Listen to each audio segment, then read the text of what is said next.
alarming rates. It's not just another drug threat, it's a weapon of mass destruction.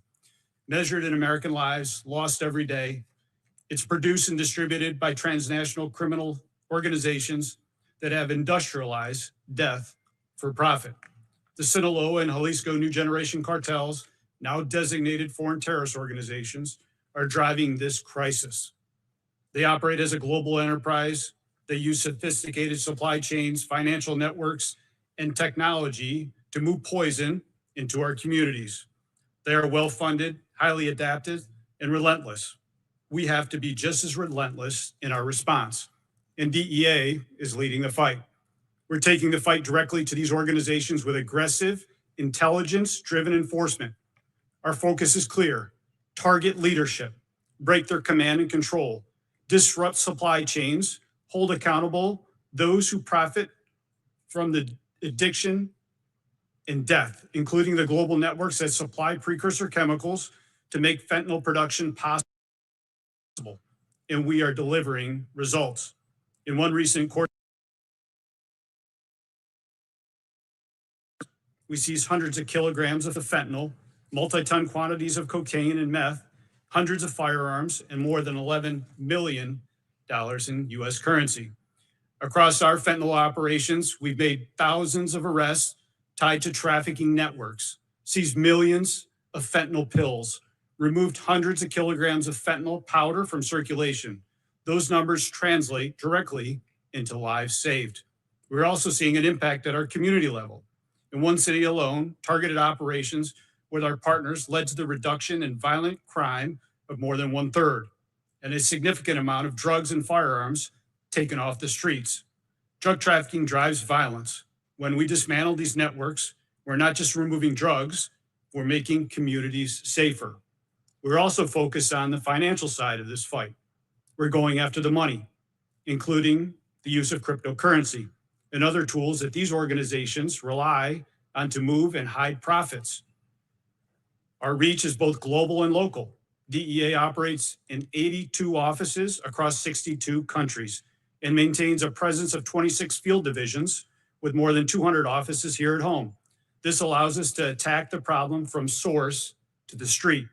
We do this work with discipline and accountability. DEA's workforce is a driven agency. We have nearly 9,000 employees on board against an authorized level of nearly 9,700 employees. That includes just over 4,000 special agents on board compared to nearly 4,800 authorized. We prioritize putting people where they have the greatest impact, on the front lines. We're also careful stewards of the taxpayers' resources. More than 80% of our budget supports mandatory costs like salaries. Only a small portion is available for operational work. That means every operational dollar has to count, and it does. We prioritize keeping agents in the field, focus our resources on action that dismantles organizations and removes drugs from our community. We measure success by impact, networks disrupted, communities protected, lives saved. The president's budget reflects confidence in that approach. It supports DEA's mission, our results, and our stewardship of resources entrusted to us. At the same time, the threat continues to evolve. These organizations move fast. They exploit global supply chains, digital platforms, and financial systems. To keep the pace, DEA has to strengthen its capacity in intelligence, data, and technology. This means giving our agents and analysts the tools to connect information, identify networks, and act quickly. It means improving how we share intelligence with federal, state, local, tribal, and international partners. And it means making sure our workforce has what it needs to do the job. This is about enabling investigators to get out from behind the desk and onto the streets where they have the greatest impact. Our mission is simple: protect Americans and save American lives. We do this by enforcing the law, dismantling organizations driving this crisis, and working with our partners across the country and around the world. The men and women of DEA understand what is at stake. They see it every day. They carry out this mission with professionalism and purpose. With your continued support, we will stay on the offensive. We will keep pressure on the cartels. We will continue to disrupt networks driving the fentanyl crisis, and we will continue to protect Americans with the resources you entrust to us. Thank you, and I look forward to your questions. Thank you, Administrator. Now, Director Seralta of the United States Marshals Service. Director. Thank you, Mr. Chairman, subcommittee members. Good afternoon, and thank you for the opportunity to testify on behalf of the United States Marshals Service, fiscal year 2027.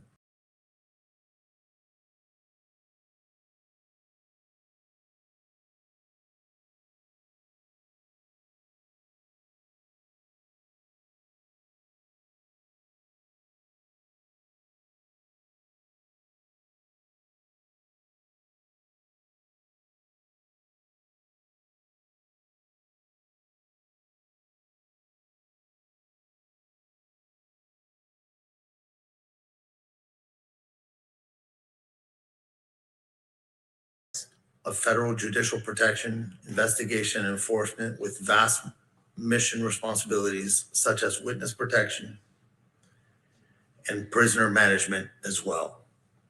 The United States Marshals Service is unique from all other agencies and has no control over the workload for our primary mission: protecting, defending, and enforcing the American justice system.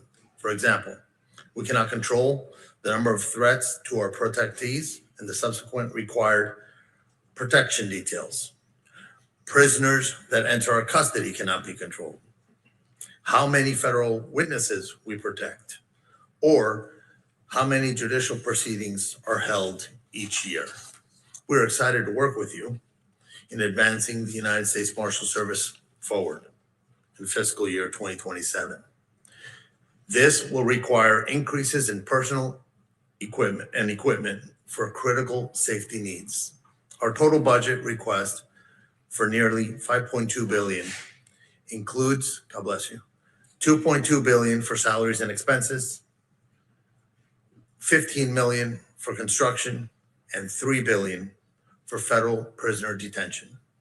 Our workforce is one of the smallest in the federal law enforcement, at about 3,800 deputy U.S. Marshals. However, in fiscal year 2025, we arrested over 73,000 fugitives, conducted over 308,000 prisoner movements, housed over 55,000 prisoners, managed 37,000 assets worth $10.4 billion, provided security details for 18 protectees, in addition to securing the residences of the U.S. Supreme Court justices. Our continued success depends on our ability to provide the appropriate funding and personnel to support our missions. The fiscal year 2027 President's budget request maintains and advances funding for core activities. The U.S. Marshals Service requests program increases of $478 million for salaries and expenses appropriation to support the addition of 918 positions, of which 645 positions are for much needed Deputy United States Marshals. The budget request increases funding for judicial security and protective operations, establishes a protective equipment program, provides permanent resources for safe task forces, expands immigration enforcement, right-sizes fugitive task forces, and institutes a cyclical replacement of vehicles. One highlight of the U.S. Marshals Service budget request is one that is always at the forefront of my heart and this committee's concern, and that's the safety and security of our law enforcement officers. This morning at the Marshals Service headquarters, we honored our fallen as part of our National Police Week ceremonies, recognizing officers who have lost their lives in the line of duty. We read the names of more than 300 of them. It is imperative that we provide the best equipment and training to aid in protecting our deputies while accomplishing our operational missions safely and successfully. I would like to discuss a matter of utmost importance: courthouse security and our construction appropriation. Unfortunately, the backlog of renovation projects to fix critical facility and security deficiency currently exceeds $484 million. Additional funding is necessary to maintain the infrastructure for the safety of the judicial officials, courtroom participants, the public, and our personnel. Lastly, the Marshals Service is required to house all ensure sufficient resources are available for their housing and care. We have had some funding challenges in the last few years and appreciate the President's budget request of $3 billion. In closing, our continued success depends on our ability to provide the appropriate funding and personnel to support these vital functions. And so on behalf of the brave men and women of the United States Marshals Service, I thank you. Thank you. And now Robert Cicada, the Director of the Alcohol, Tobacco, Firearms, and I appreciate your attendance. Thank you. Good afternoon, sir. Good afternoon, Chairman Moran, Ranking Member Van Hollen, and members of the subcommittee. Thank you for the opportunity to discuss the President's fiscal year 2027 budget request for the Bureau of Alcohol, Tobacco, Firearms, and Explosives. I am truly honored to be here. ATF is the only federal law enforcement agency whose primary mission is combating violent crime. We arrest violent criminals, disrupt firearms trafficking networks that arm gangs and cartels, investigate bombings and arsons, and deliver world-class forensic and intelligence services to state and local partners, all while protecting the Second Amendment rights of law-abiding Americans. We are a small federal agency with roughly 4,600 employees, but we are mighty. Our actions speak for themselves. Since January 20th, 2025, ATF has arrested over 8,700 criminals and seized nearly 44,000 firearms. Approximately 5,100 were interdicted before they were trafficked into Mexico. Just over 2.7 million rounds of ammunition and more than 28,300 illegal explosives were also interdicted and seized as evidence. ATF also investigated more than 3,500 arson and explosives incidents and deployed the National Response Team to 22 callouts, including the Palisades wildfire in California. We completed more than 11,000 FFL inspections and processed nearly 856,000 firearm trace requests for our state and local partners. We've also been very busy making operational improvements to our e-forms processing times.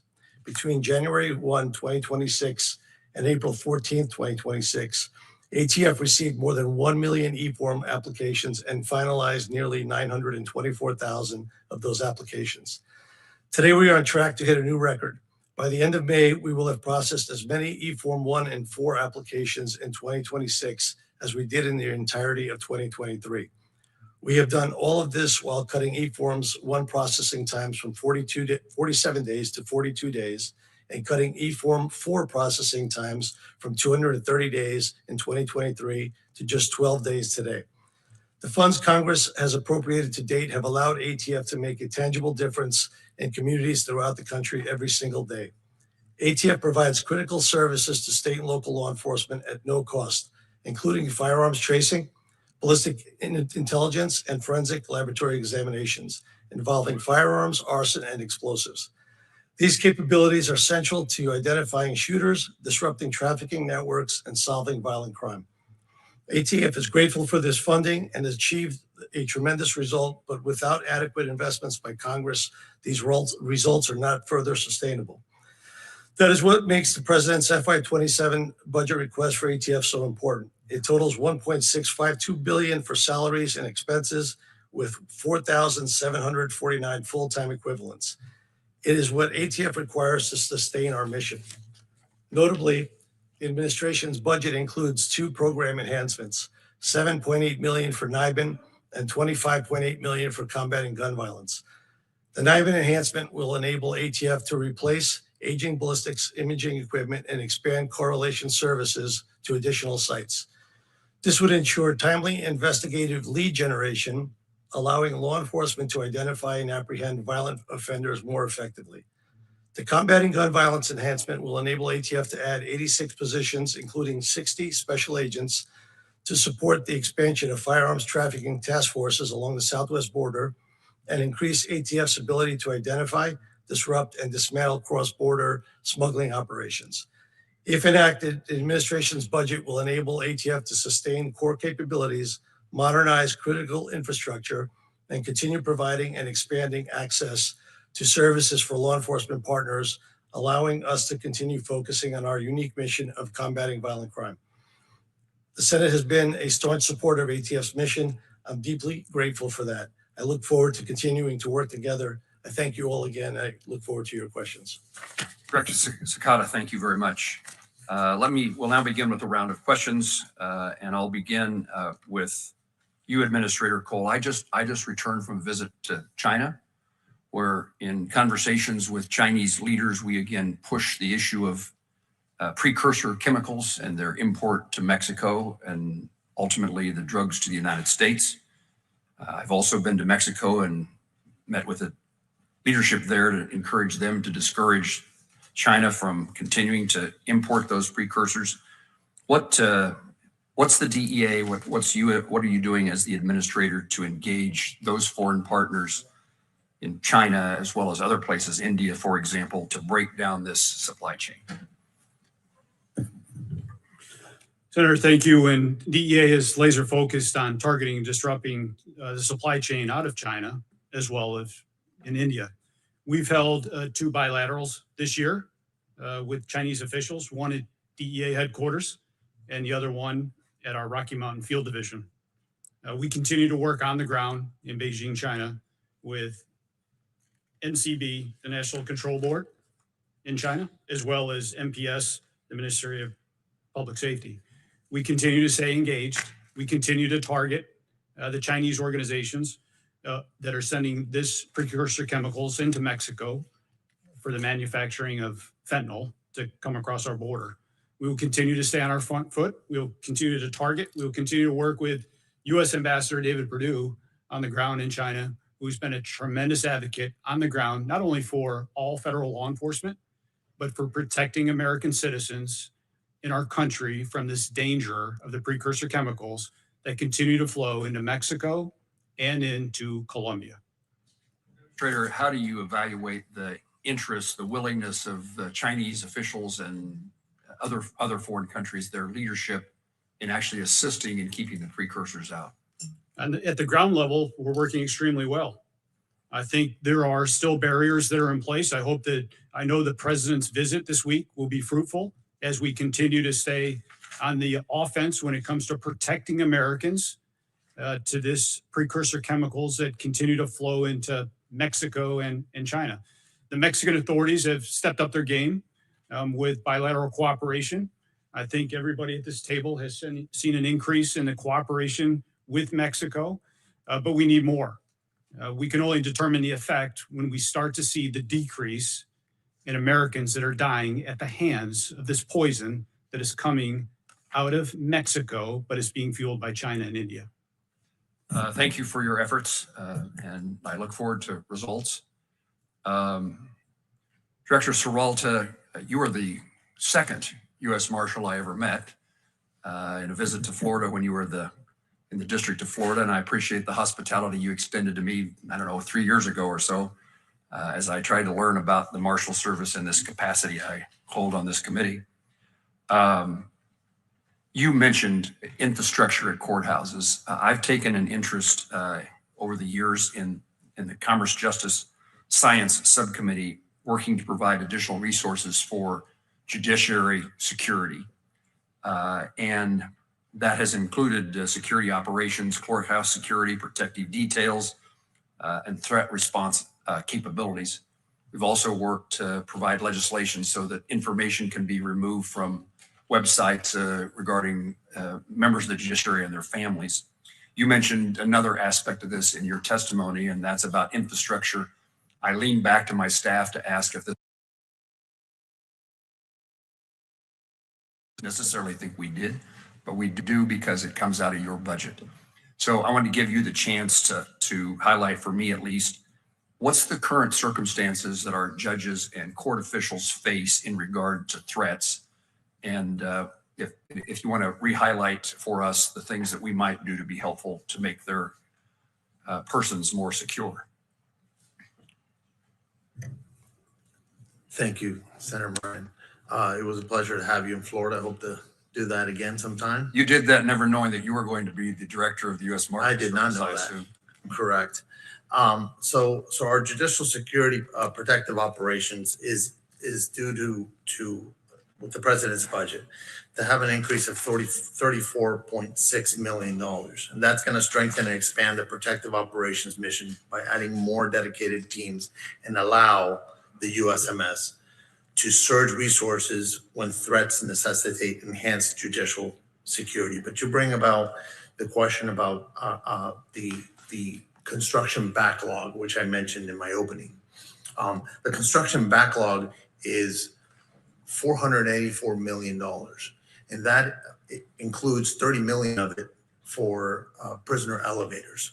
So anytime we have to take a prisoner through a different elevator or up the steps, we risk the prisoner injuring himself or someone being injured by having the prisoner walking in unsecure locations. So it is a serious concern. It is something that I believe goes to the judicial security as a whole. The Marshals Service mitigates and we triage what areas we work with first with the input of the judiciary. You would take just one more minute before I turn to Senator Van Hollen.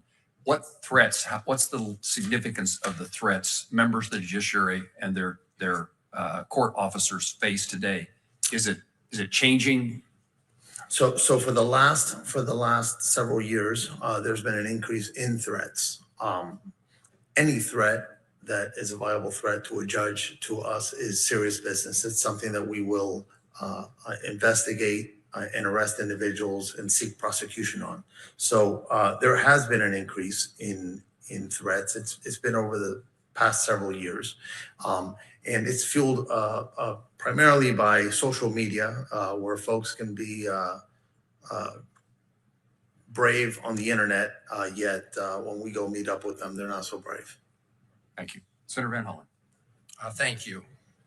Director Cicada, you hold a position of public trust.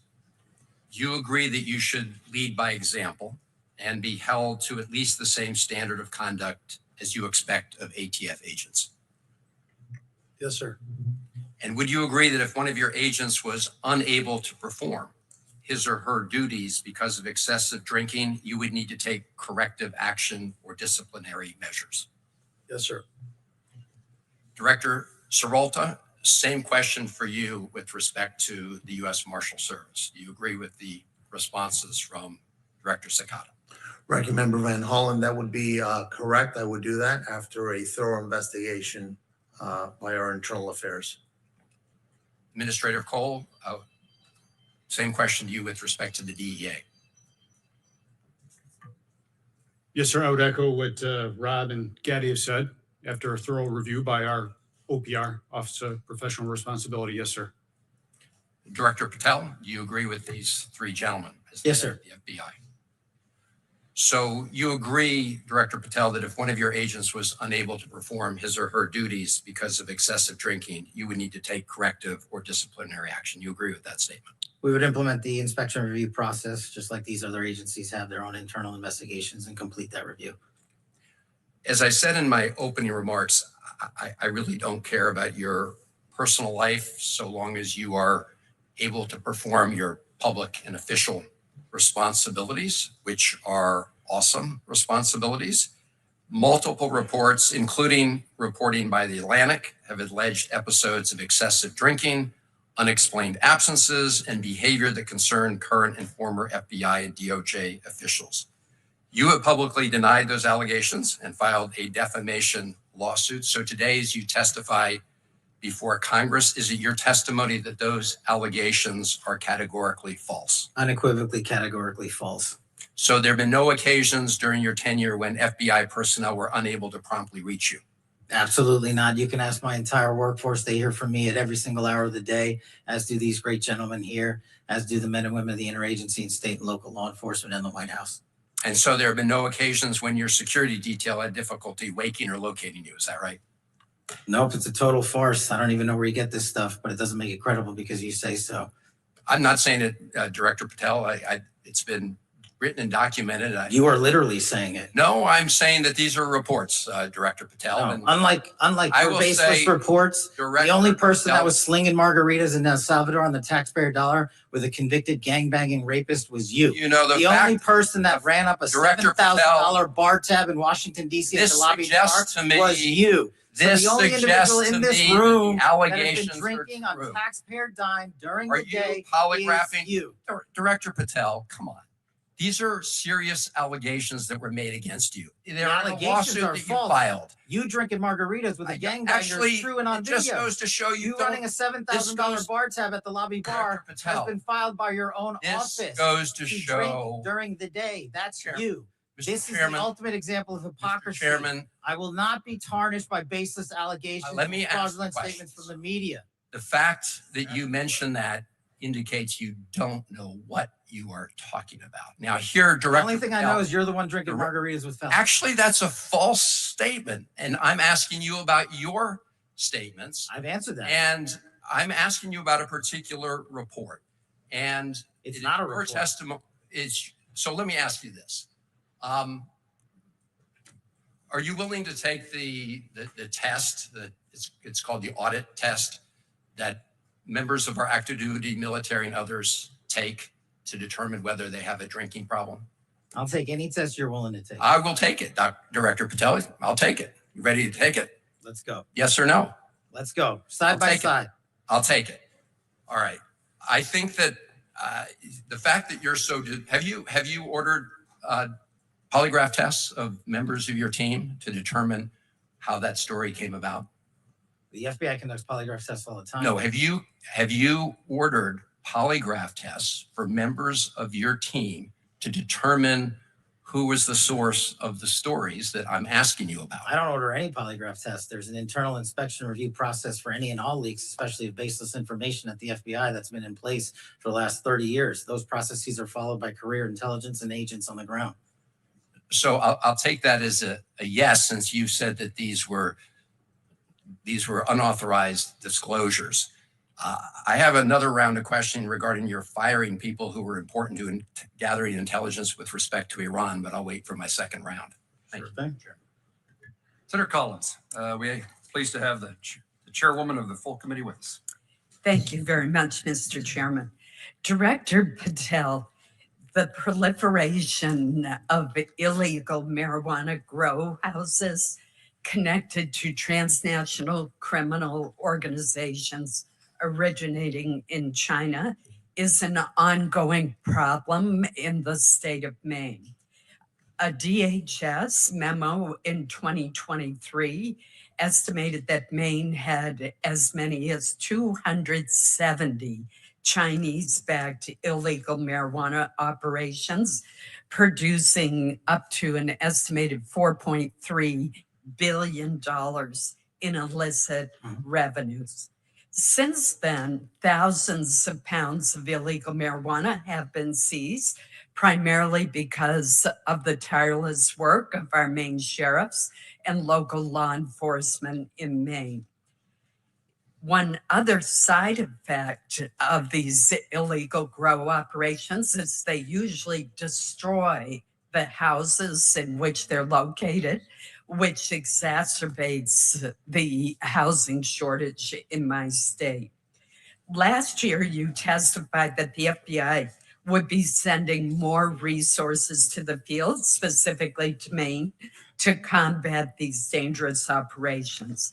I speak with Maine sheriffs frequently about this problem, and they have reported some improvement in federal interest and participation. For example, federal support has been critical to track money laundering, which is often linked to these operations, and in providing interpreter services to question individuals who are arrested, who often appear to have been trafficked and forced to work and live at these sites under hazardous conditions and don't speak English. Bring me up to date on how the FBI is working to address these dangerous grow houses that are operating not just in Maine, although we're a particular target, but Oklahoma, California, and other states as well. It's essential that we have support from FBI, from DEA, from Treasury. This has to be an all of government effort to close these operations down.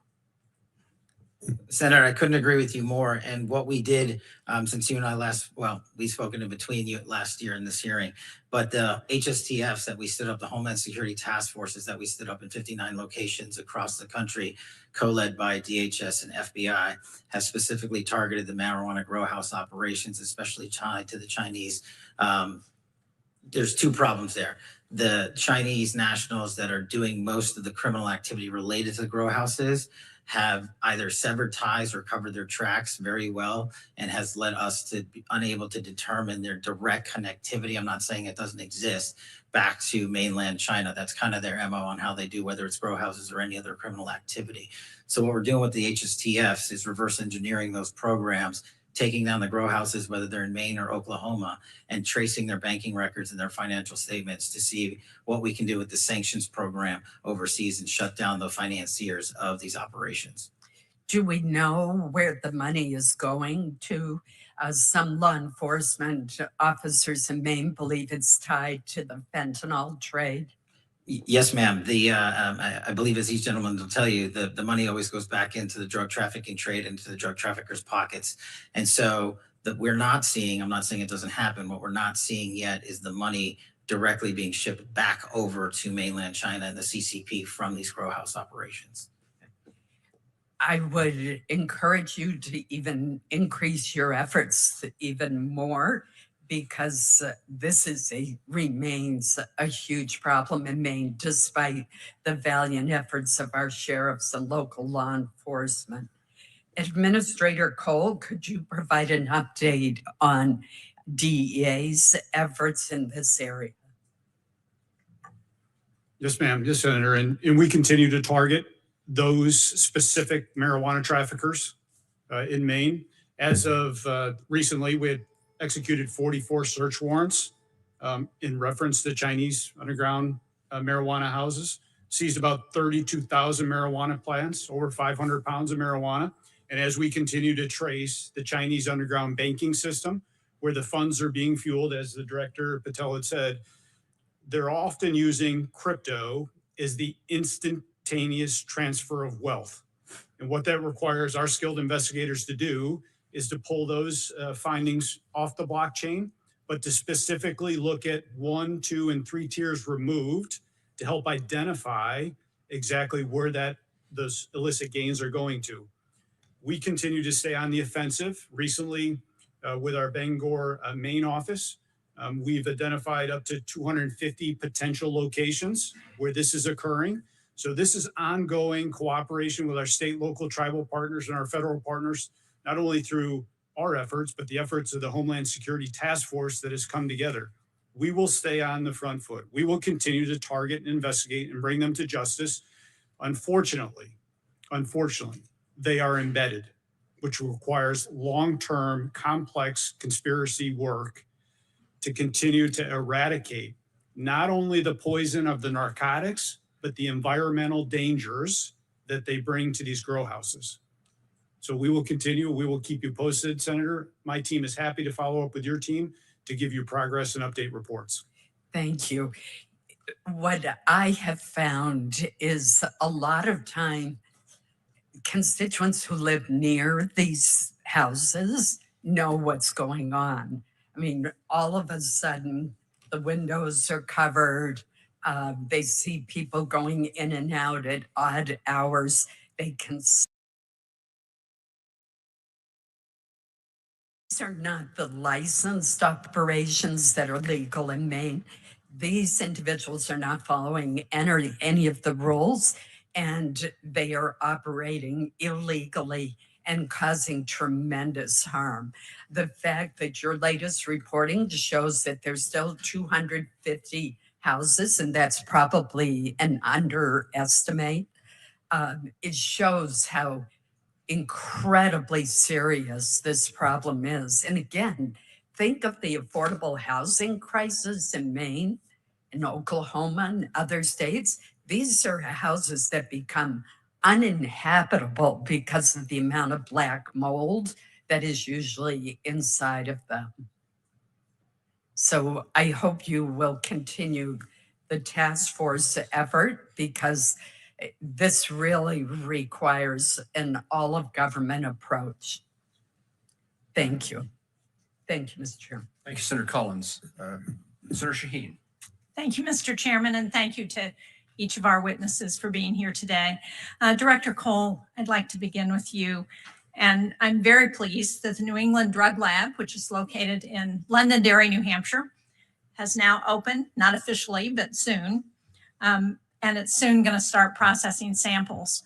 But I am concerned about the staff capacity for that lab. And I understand it's going to take about 50 full-time personnel once it's fully staffed. And it's the 8th regional DEA lab. So can you tell me how many positions the DEA needs to fully staff all of its labs, and whether you have requested money in the budget to do that? Senator, thank you for your support of the DEA lab and the funding to go along with it. We are happy to report on time and within budget. Right.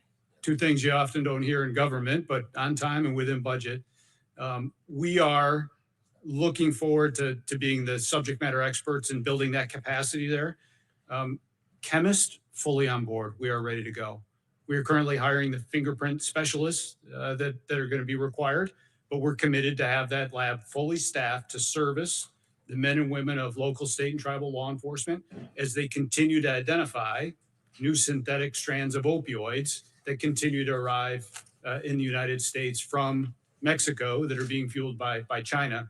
It's important to realize that as we continue to identify these strands and push out these PSAs, we have a recent PSA, public service announcement, that went out last week regarding 3 more strands of synthetic opioids. This Yes, lab is... We're seeing that in New Hampshire, and we're very concerned about it. But so you're comfortable that the money that you've requested in the budget would fully staff not just our lab in New England, but all of the other 7 labs? Yeah, so the great thing about core series at DEA at almost 97%. We have a class in session right now of 17 more chemists coming on board. So I'm very confident that we are going to be staffing levels at 98, 99% Right. within the next few months. Yes, ma'am. Well, thank you. That's very good news for us. And the New Hampshire delegation is interested in being helpful in any way we can. Director Seralto, I know that you said that at the Marshals Service, you can't really control much of the work that you have to do, that you have to handle whatever comes your way, but you can control what you request in your budget. And I noticed that your budget request increased funding of more than $152 million for immigration-related activities, but only, I think you said, $34 million to increase judicial security. And I am concerned that given the increase in criminal activity against our federal judges, that, as you point out, the threats to them are problematic. So can you talk about why the dramatic increase in immigration funding, but only, about a quarter of that to handle judicial security, when that's a major aspect of the work that you all do? Thank you, Senator Shaheen. I appreciate that question. So our immigration ask for $152 million expands the USMS's participation in the Homeland Security task forces, whose mission is to disrupt transnational criminal organizations. It also provides funding to support the USMS's increased workload in our traditional missions. So the efforts of our immigration work as a nation are going to add to the cost of the Marshal Service's processes. I understand, but we've just passed billions of dollars for immigration activities and no additional funding in the Republican passed reconciliation bills to address judicial security. And given, as you point out, the threats to judges across this country, don't you think it might be better to rely on the billions that are in those bills to address immigration and refocus those dollars for the Marshals Service on judicial security and courthouse security? Well, Senator, I can tell you the Marshal Service could use the money for the security situations with our backlog in construction. That is a big number. That's $484 million. Right, I understand that. So who made the determination that you were going to increase immigration funding by such a large amount? Well, in staffing the HSTFs, the president has given us money to be able to staff those HSTFs. So it is so that we don't take away from judicial security. That's why that number is higher. Our judicial security protective operations has gotten a $34 million, or the budget proposed a $34 million addition. No, I understand, but the 152 million I understood was also an addition. My time is out. Thank you, Mr. Chairman. Thank you, Senator. Senator Graham. Thank you. Mr. Cole, what would you say to anybody who wanted to abolish the DEA?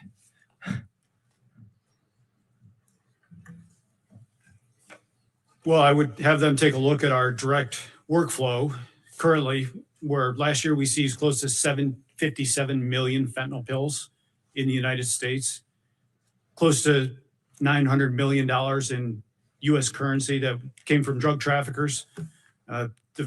The foreign footprint that we currently have, you would have cartel members celebrating all over the world, designated terrorists celebrating all over the world that the DEA was gone. That's a good answer. So terrorists and drug cartels would be celebrating.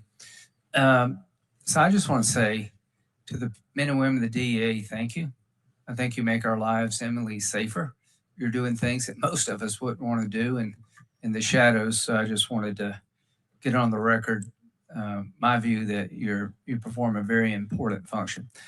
Director Patel, when you look at the threat streams against our country, are they going up or down? The threat streams over the last year in general have gone up over the last few years, which is why you've seen the resulting amount of violent criminal arrests.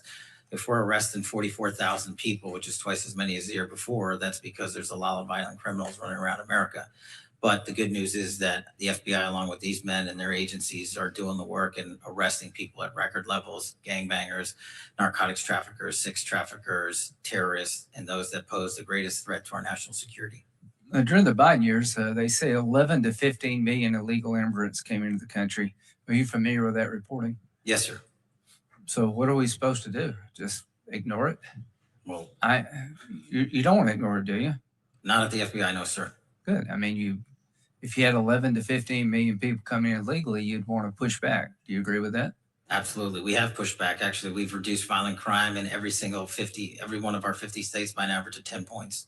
Yeah. So you got to plus up the resources to deal with what happened, what I would consider a virtual invasion of our country by illegal immigrants. And to all of you on the front lines, thank you. I mean, the idea that we wouldn't want to do that astounds me. I mean, we got to get, control over our country again. Director Patel, when it comes to systems, do you think the country would be well served to have a law like I'm proposing called Logan's Law that would require states to report to the Attorney General of the United States the results of all cases involving violent crime, where you could get 6 months or more, to include the charge and the plea bargain, so we'd know better about soft on crime prosecutors and judges? That bill is critical to providing the information that we at the FBI house at our Criminal Justice Information Center, Siege's property in West Virginia. We are only as good as the data we're given. We don't go out and proactively and legally obtain that data from our partner enforcement agencies across the country. So you would support Logan's Law requiring Absolutely. that to be done? We need it. Yeah, I think so too. And the man who in Cambridge, Massachusetts, who shot at a bunch of drivers, he had a long criminal record. Are you familiar with that? Yes, sir. As a matter of fact, while he was on probation, he shot at police officers and not much happened to you. You're familiar with that? Yes, sir. Do you agree we need to break the cycle of catch and release and looking the other way when it comes to violent crime in this country? I think catch and release is the #1 cause of recidivist violent crime in the history of the United States of America. Okay. When it comes to the FBI, how's morale? I'm sorry. How's your morale at the FBI? Morale has never been better. When I go across the country and I talk to the line agents and the intelligence analysts and professional staff, I travel around the country. I talk to our state and local partners. They tell me one thing resoundingly: we're finally going to do the work that we were asked to do with the resources that we needed to get the job done. And that's what this administration is focused on. And that's why you're seeing the results that we talked about. Mr. Cole, do you think we're seeing dividends from your focus on illegal drugs and cartels and all the above? Absolutely, Senator. And we will stay on the offensive, whether it's taking Nicolas Maduro out of Venezuela or capturing the next Chapo or helping coordinate the next Mencho operation. We will continue to target those foreign terrorists that are killing Americans. Do you agree that the Maduro operation not only was flawless, it sent a new message that a new sheriff's in town and created deterrence we haven't had before? I think it sent one great message to everybody in the Western Hemisphere and the dictators and foreign terrorists around the world that they will be held accountable for sending this poison to the U.S. Thank you all very much. Senator Coons. Thank you. Thank you, Madam Chair. Thank you, Chair Moran, Ranking Member Van Hollen, Senator Murkowski, and I appreciate each of our witnesses for being here today. During National Police Week, I just wanted to express my particular appreciation for the men and women of each of your agencies. When I was county executive, I was responsible for the second largest law enforcement agency in our state, and our partnerships with Marshals, ATF, DEA, FBI, and many other elements of federal law enforcement were really critical to our investigations and working to advance security in my home community. In just the last few months, the Newcastle County Police have worked with the FBI to arrest a suspect who had both plans and weapons to carry out a mass shooting at the University of Delaware. Worked with DEA to investigate methamphetamine distributors, worked with the Marshals Service to arrest a suspect with a warrant out for attempted murder. These are just a few brief examples. I have other topics to get to, but if each of you could just briefly tell me, what are your plans for strengthening your partnerships with local law enforcement, and what more do you need from Congress to execute on those plans? Director Patel. Thank you, Senator. One thing we always need more of is data from state and local. Anything we can do from a legislative perspective at the federal state level to get us that data so we can ingest the data and get it back out to our partners, that's critical. What we're doing to expand specifically at the FBI, for the first time ever, we stood up our LEPIC, our Law Enforcement Partner Engagement Council. So I didn't want to just hear from police officers from around the country by email and phone call. I embedded 10 officers and sheriffs and tribal officers permanently at the FBI because they're the best connected. And so for us, that's the best way forward, along with getting out into the field and making sure our field partners see and feel us and touch us and tell us what their problems are. Thank you, Director. Senator, more connectivity to our state, local, and tribal partners is the utmost importance at DEA, due with the significant change in the landscape with synthetic opioids, with more methamphetamine pills coming in, more cocaine coming in. It's important that those state and local counterparts, the men and women that are on the front lines every single day, have the same intelligence and the same information that the DEA does. Part of this is coming from our capacity to build foreign partnerships. The amount of foreign partnerships and people we have downrange in Mexico and Colombia, that intel is critical to the beat officer that's working in rural areas. So we have to continue to be better partners, continue to be more engaged, and respond when they call for help to address violent criminal activity. Director Seralto, I'm going to interrupt myself. I appreciate the work that you and the Marshals Service do to keep federal judges safe, but there's thousands of state and local judges who don't have the same intelligence network, the same resources. I'm proud to co-sponsor a bill with Senator John Cornyn that would create a new state judicial threat intelligence and resource center. It would provide security assessments for local courts and help local law enforcement make assessments about how to keep judges' homes safe and how to keep court personnel safe. It's passed the Senate unanimously. Do you have any opinion about whether or not the House should take it up and whether or not partnering with state and local court systems would help advance judicial security in this country? Senator, thank you. Thank you for your work on that. My opinion will be is that any judge that we can keep safe, whether they be in state or the federal bench, we should keep safe. To that end, I'll tell you, judges make decisions that are life-changing, sometimes to themselves. So 50% of the time, someone is upset with the judge's decision, right? Yep. Whether they win or lose. And that's something that we need to keep in mind. The justices, judges, the judiciary are the pillars of our country. I look forward to working with you on protecting and promoting judicial security. Director Patel, reauthorization of Section 702 is something I've previously grappled with, but we've not heard at all from officials from the FBI or the other intelligence agencies testifying about the proposed 18-month clean extension. Were you invited by Chairman Grassley to testify before our committee about Section 702? What I recall, senators, that I've been, we in the FBI team have been providing briefings pursuant to the chairman's request. So we've done at least a dozen in the Senate and at least half a dozen or more in the House, including myself and Director Ratcliffe personally. Okay. I have not participated in or benefited from any of those briefings. And doing oversight on the reforms that were put in place and how closely they're being followed is critical to my concluding whether or not I'll vote for an extension. Director, I have to ask you one last question. You attended the Olympics in Milan. How much did your trip cost? And to what extent did that help you carry out your mission as director of the FBI? I greatly appreciate the question, Senator. As you know, the FBI and DHS are responsible for the security of the Olympics, the World Cup, the F1, the Super Bowl, and everything else. We had 250,000 Americans travel to Milan. We're proud that we stood up our jock there and had 0 major security incidences involving American citizens. And what we did was we purposely planned that trip around the Olympics because, as I mentioned in my opening, the top cyber criminal from the CCP was housed in Italian custody. While there, we were able to work an agreement, an arrangement to have that individual expelled from Italy instead of going back to China, like has so often happened in places like Serbia. And so we accomplished that mission and we kept it quiet, and that individual was returned to America 2 weeks ago.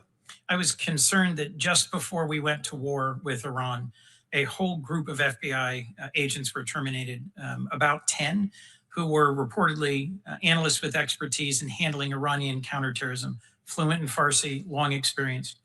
I know there's ongoing litigation, but have you replaced them? Was there a reason for their dismissal? Do we have the capabilities we need to protect the United States while there's an ongoing war in Iran? The public reporting as to the reasons for their dismissal, I found deeply troubling.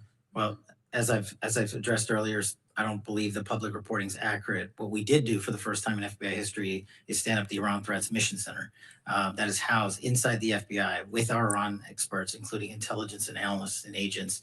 And we have seen a 47% increase in the arrest of Iranian spies. Do you disagree that there were 10 Iran specialists dismissed right before the war began? Yes.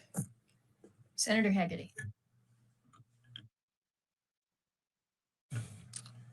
Thank you, and I want to thank all of you here today to testify, and particularly I want to thank your staffs for what they do for our nation, and more importantly, I want to thank you from the people of Tennessee, specifically what you've done for the people of Memphis. Just very, very much appreciate your efforts. I'd like to talk with you all about how this administration is making Americans safer and how it's demonstrated its capacity through its transformative impact on crime in a great city, Memphis, Tennessee.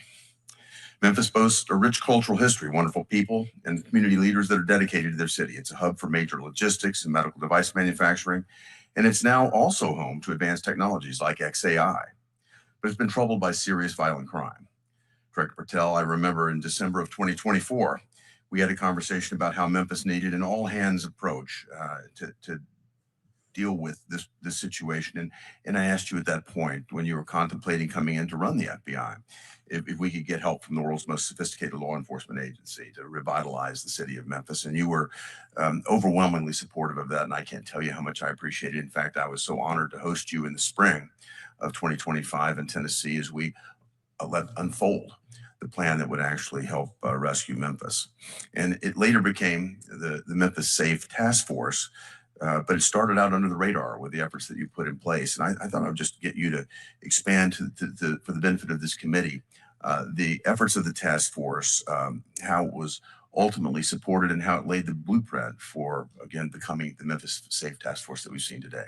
Well, you're absolutely right, Senator. It was an interagency lift by the task force that's led by these gentlemen here on this committee, working relentlessly to safeguard not just Memphis, but places like Washington. But I thank you for highlighting the FBI's work.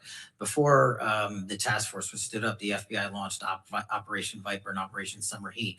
And what we did is launch and deploy and surge assets across the state of Tennessee, but specifically in Memphis, to cripple the localized street gangs, the firearms capabilities, and drug trades that were just everywhere. And for those that don't know, I know you know it, Memphis had the highest per capita homicide rate in the country. And now we've reduced that by, I think, 54%. So what we did was we set the ground. We set this phase 01 operations with the FBI on the ground.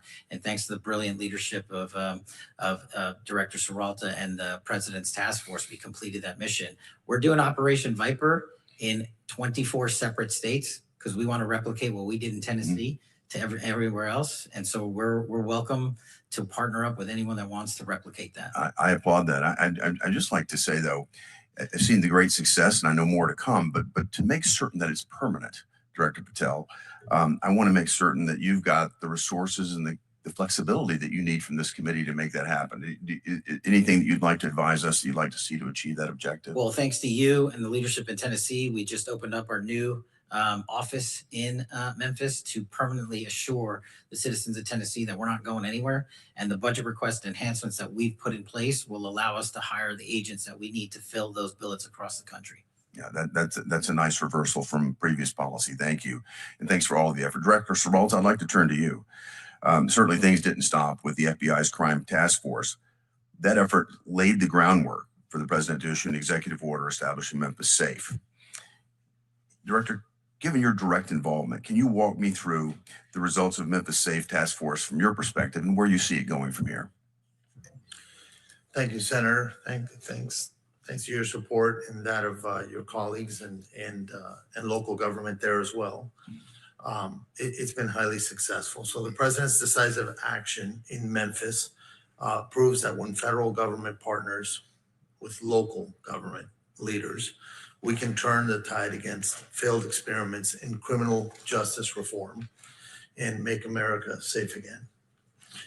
Since launching on August 1st, 2025, and as of April 30th, 2026, I am pleased to report that the operation has yielded 8,701 total arrests by federal officers, averaging 40 per day, including 64 for homicide, 957 for narcotics, and 791 for firearms violations. We've seized 1,426 illegal firearms in Memphis alone, an average of 6 per day.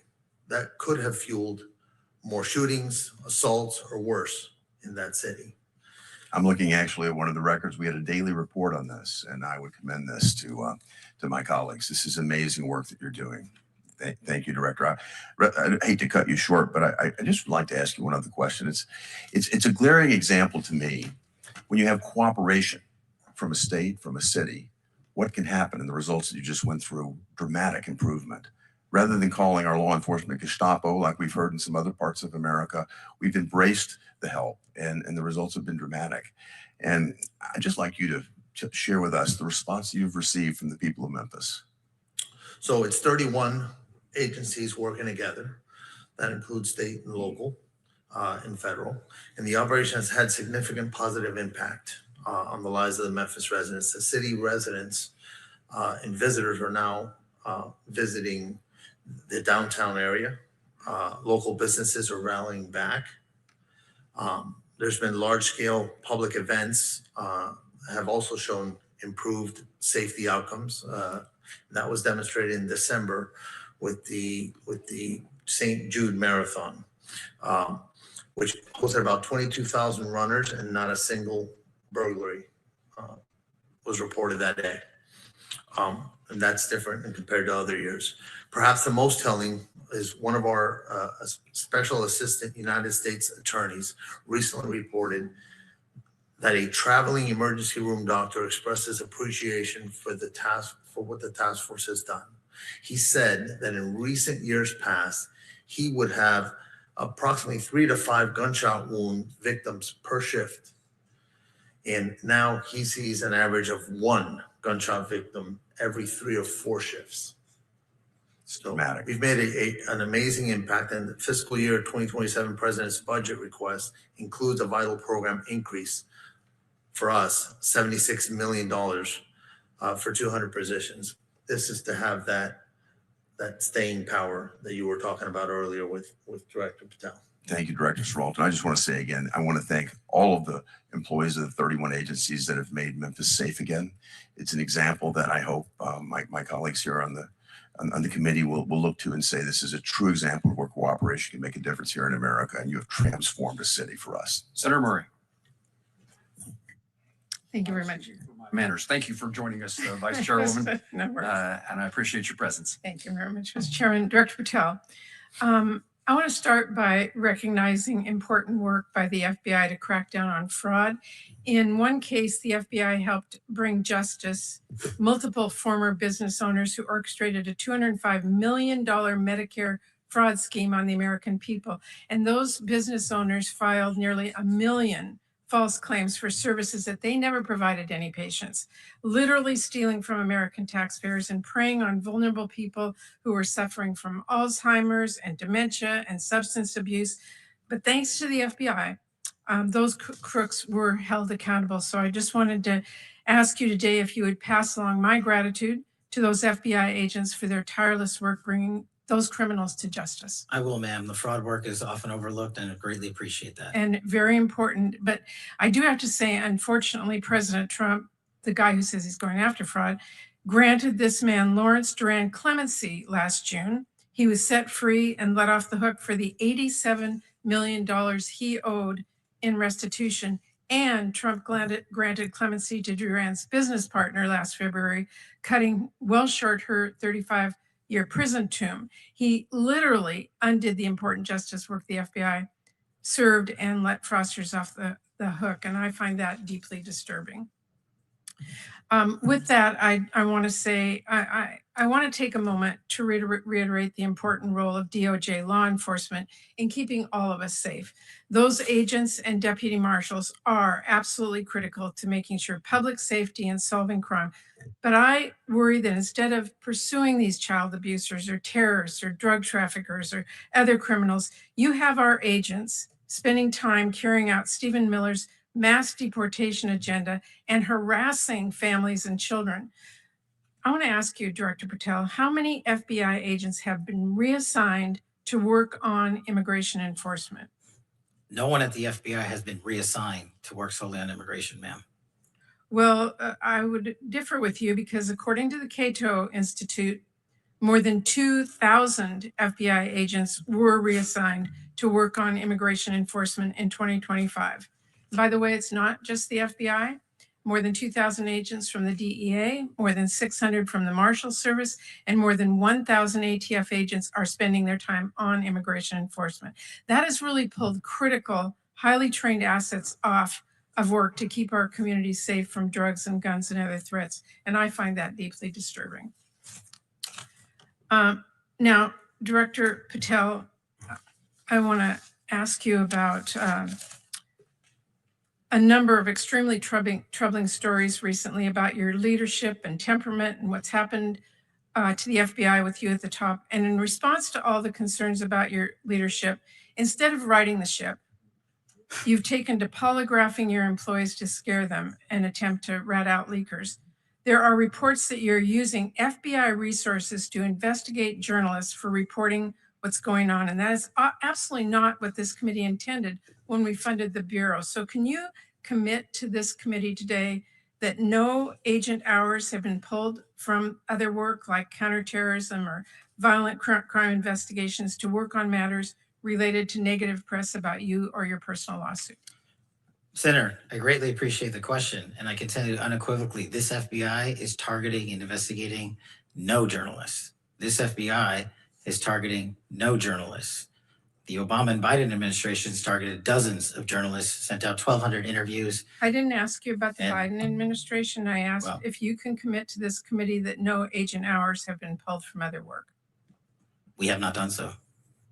Okay, well, there are reports that are using FBI resource to investigate journalists. You are saying to this committee today that that is not true. That's correct, ma'am. Okay, well, let me just say, Director Patel, we need a serious budget, but we also need serious leadership. And I will say this, there's one clear priority in Trump's overall budget, and it isn't law and order, it is war. Because while Trump is proposing cuts to programs that really do keep people safe, he wants to increase war spending by $500 billion. And I don't need to tell anyone here, we are not going to bomb our way to safer communities. So I intend to help rip that budget up and write bills that keep families safe. But beyond that budget, we need serious leadership at the FBI that the American people can trust. And I am deeply concerned about the reports that your leadership has not been serious. We need somebody at this agency who's focused on solving criminal cases, not passing out branded bourbon or jetting around the globe.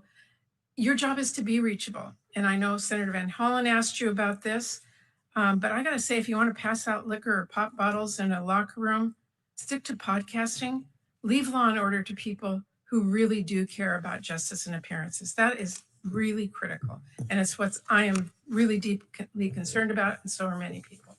Thank you, Mr. Chairman. Can I respond? This is what real leadership looks like at the FBI. Every one of you was given it. This is what's happened under my tenure at the FBI and the Trump administration. 20-point drop in the homicide rate, 45,000 violent offenders arrested last year, twice as many as 2024, 2,450 criminal gangs disrupted. That's a 322% increase from 2024. 6,900 child victims have been located since I've been in the seat. That's a 144% increase. 2,900 child predators and human traffickers arrested. That's a 70% increase. And we've arrested 8 of the top 10 most wanted fugitives in the world in 14 months. That's twice as many in the 4 years combined. That is what the men and women of the FBI are doing, well-resourced. Everyone should take a look at this. If people want to continue the baseless, fraudulent, false personal attacks at me, that's great. Keep the target on me, as I've always said, but the mission has never been better. Mr. Chairman, if I could just respond to those. Senator Murray. I appreciate the work of our FBI agents, but leadership, serious leadership is a concern. And we are seeing the pictures of passing out branded bourbon and what happened at the Olympics, jetting around the globe and all of the rest of it. And that, I will say again, Mr. Chairman, is of deep concern to me. Thank you, Mr. Chairman. Thank you. Senator Fisher. Thank you, Mr. Chairman, and thank you, gentlemen, for being here today. I'd like to begin with the agency that you lead, Director Patel. Over the past decade or so, the FBI has come under intense and justified scrutiny for perceived and actual misuse of agency personnel and resources for political objectives.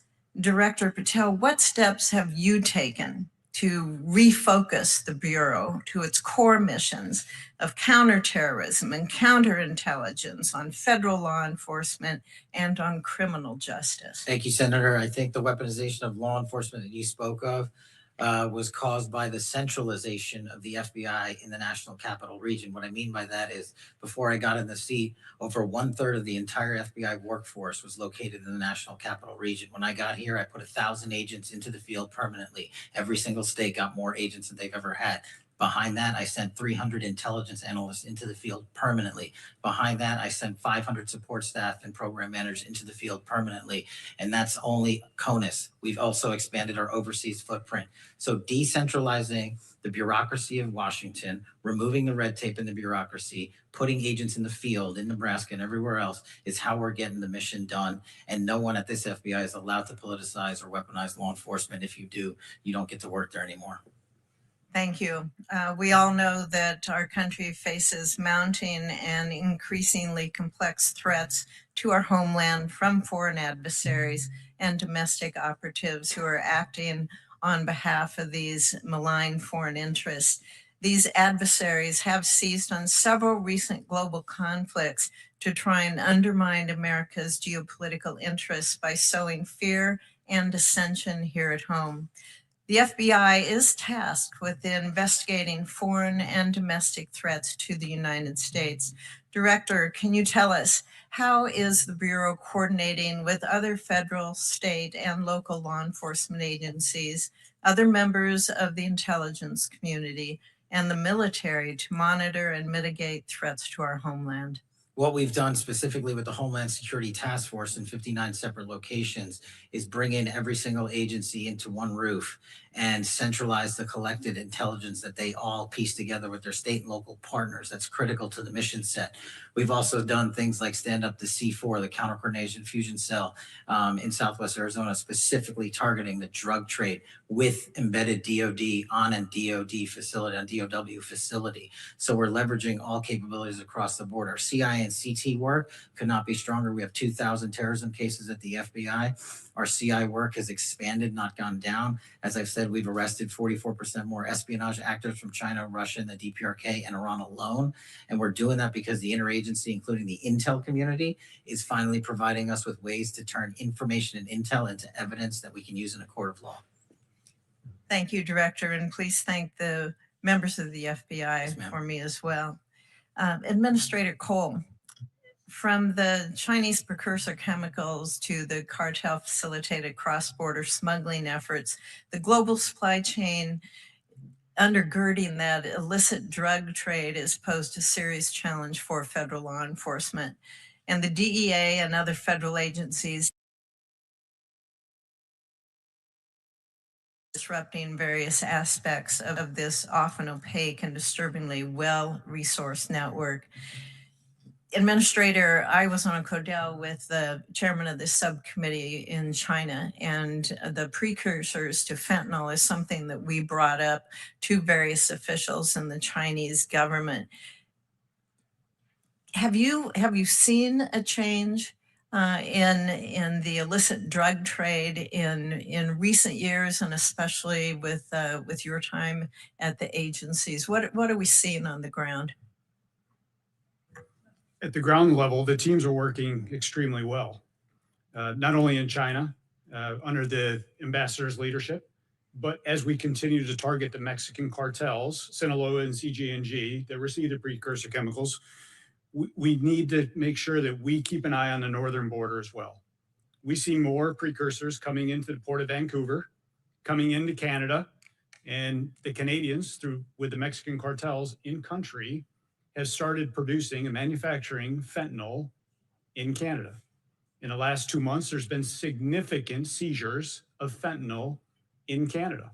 Do they cross our country to get there? They How do arrive they at the arrive in there? port of Vancouver, Okay. and then they transition through Canada to the different source locations for manufacturing production, and then it comes across our northern border. It's something that everybody at this table is worried about.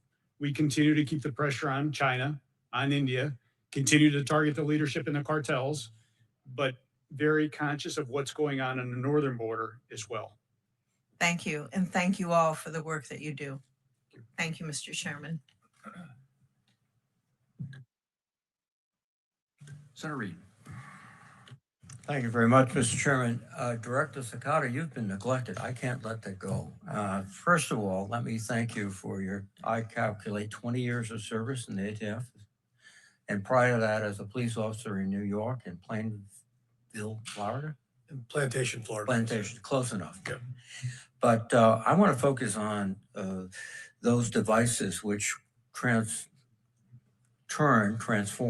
a semi-automatic rifle into an automatic rifle. For many years, the federal government took the position that forced reset triggers were in fact illegal. And yet there was a case in which in 2025, the DOJ reversed itself, and they essentially, by their reversal, allowed these forced reset triggers to become legal. And all you have to do is buy one, find one, go to YouTube, look at the YouTube.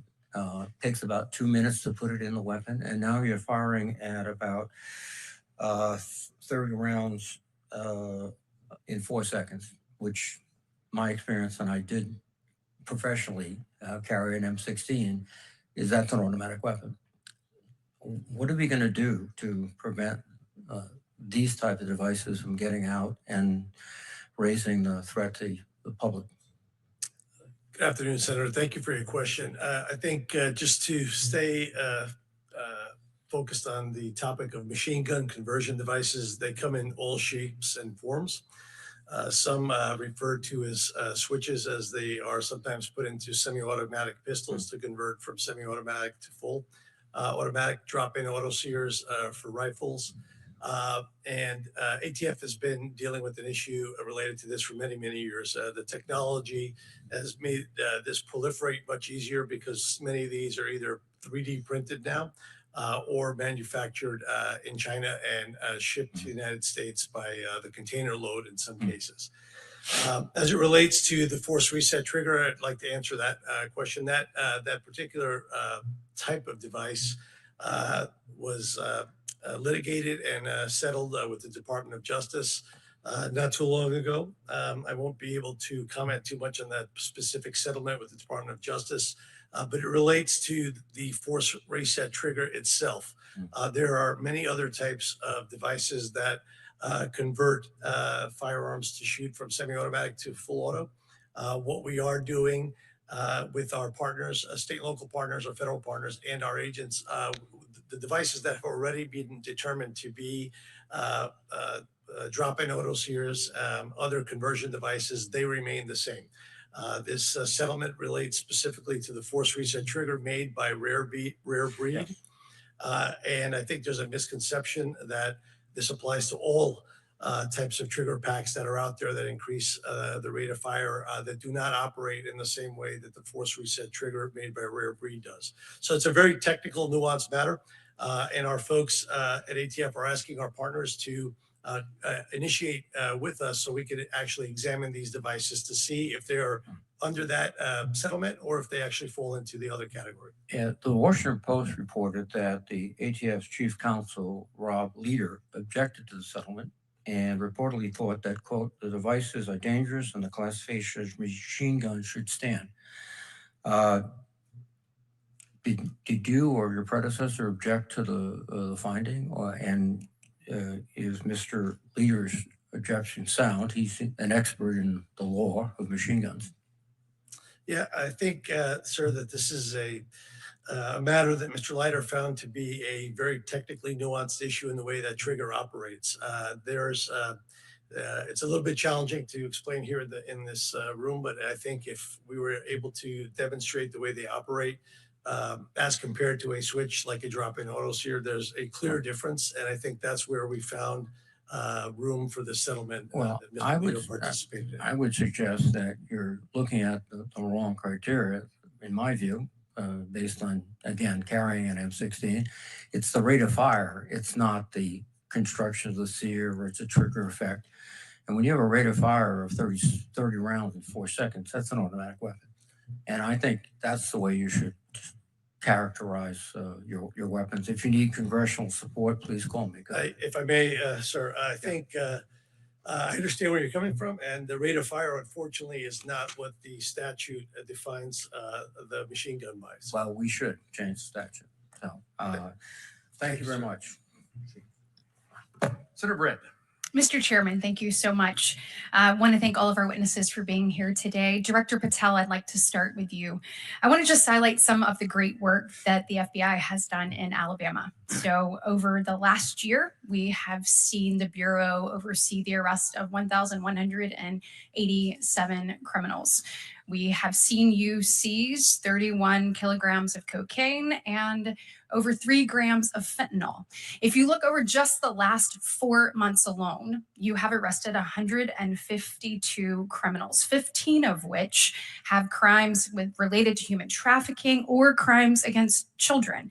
And that includes a 2-week operation, Operation Southern Star in Montgomery, Alabama, which was an interagency operation where I believe you had 63 arrests, 52 guns, recovered, and 40 drug seizures. As a resident of Montgomery and as someone who is raising her children there, I want to say thank you on behalf of me, on behalf of all the moms and dads that are raising their family there, and on behalf of our community. We say Thank you. And I know that this is not just Alabama where you're doing this across the country. It is why the FBI has overseen the largest dip in recorded murders in history. I just want to say thank you. And I think it is also why you have asked for a significant increase when it comes to actually returning to your mission of putting criminals behind bars. I completely support that request and just want you to kind of expand what that would do. Can you talk about how that increase would help you continue the good work that you're doing in Alabama, going after criminals, violent criminals, cartels, and others? And of course, across the country as well. Thank you, Senator. I will pass on your kind words to the workforce for sure. They're greatly appreciated. We're doing two things, as I discussed earlier, decentralizing Washington, D.C. and putting human capital in the field. And in order to keep backfilling that human capital, we need more. So we need to take on the outdated onboarding pipeline program at Quantico. We've seen the BFTC, our Quantico graduation classes, increase since I've been in the spot, because it used to take over 14 months to get in, and we've shrunk that by over 4 months. We haven't lowered the standards. We just eliminated the wait time after a paperwork application was put in. But what we also need to do is work with our state and local folks in the field and provide them with the advanced training capabilities they need, specifically, for instance, the drone program capability. We launched the first ever of its kind for state and locals ever in the history of the U.S., a counter-UAS program down at the Redstone Arsenal in Huntsville, Alabama. We've graduated 65 state cops from that program. The wait list is long. Every single agency across the country wants their police officers there because they want them there for the World Cup. They want them there for sporting events. They want them there for counter narcotics. So the enhancements we've requested specifically relate to Redstone Arsenal, our advanced training capabilities, including our cyber center, our TDAC school. And we're the only ones in the world that have a ballistic research facility that's housed at Redstone Arsenal. That's how we train the next generation of law enforcement officials. And we need more seats, more humans in the seats that we have. Wonderful. Well, I hope that we will continue to support that. I know the work that you're doing there is cutting edge, and it is also preparing us for what's to come. So thank you, and thank the men and women who work alongside you for making all of this happen. Director Cicada, I know that we discussed at your confirmation hearing the great work the ATF is doing to combat the flow of illicit Chinese vapes into our nation. And that the Marshals Service was involved in some of the recent seizures that we saw as well.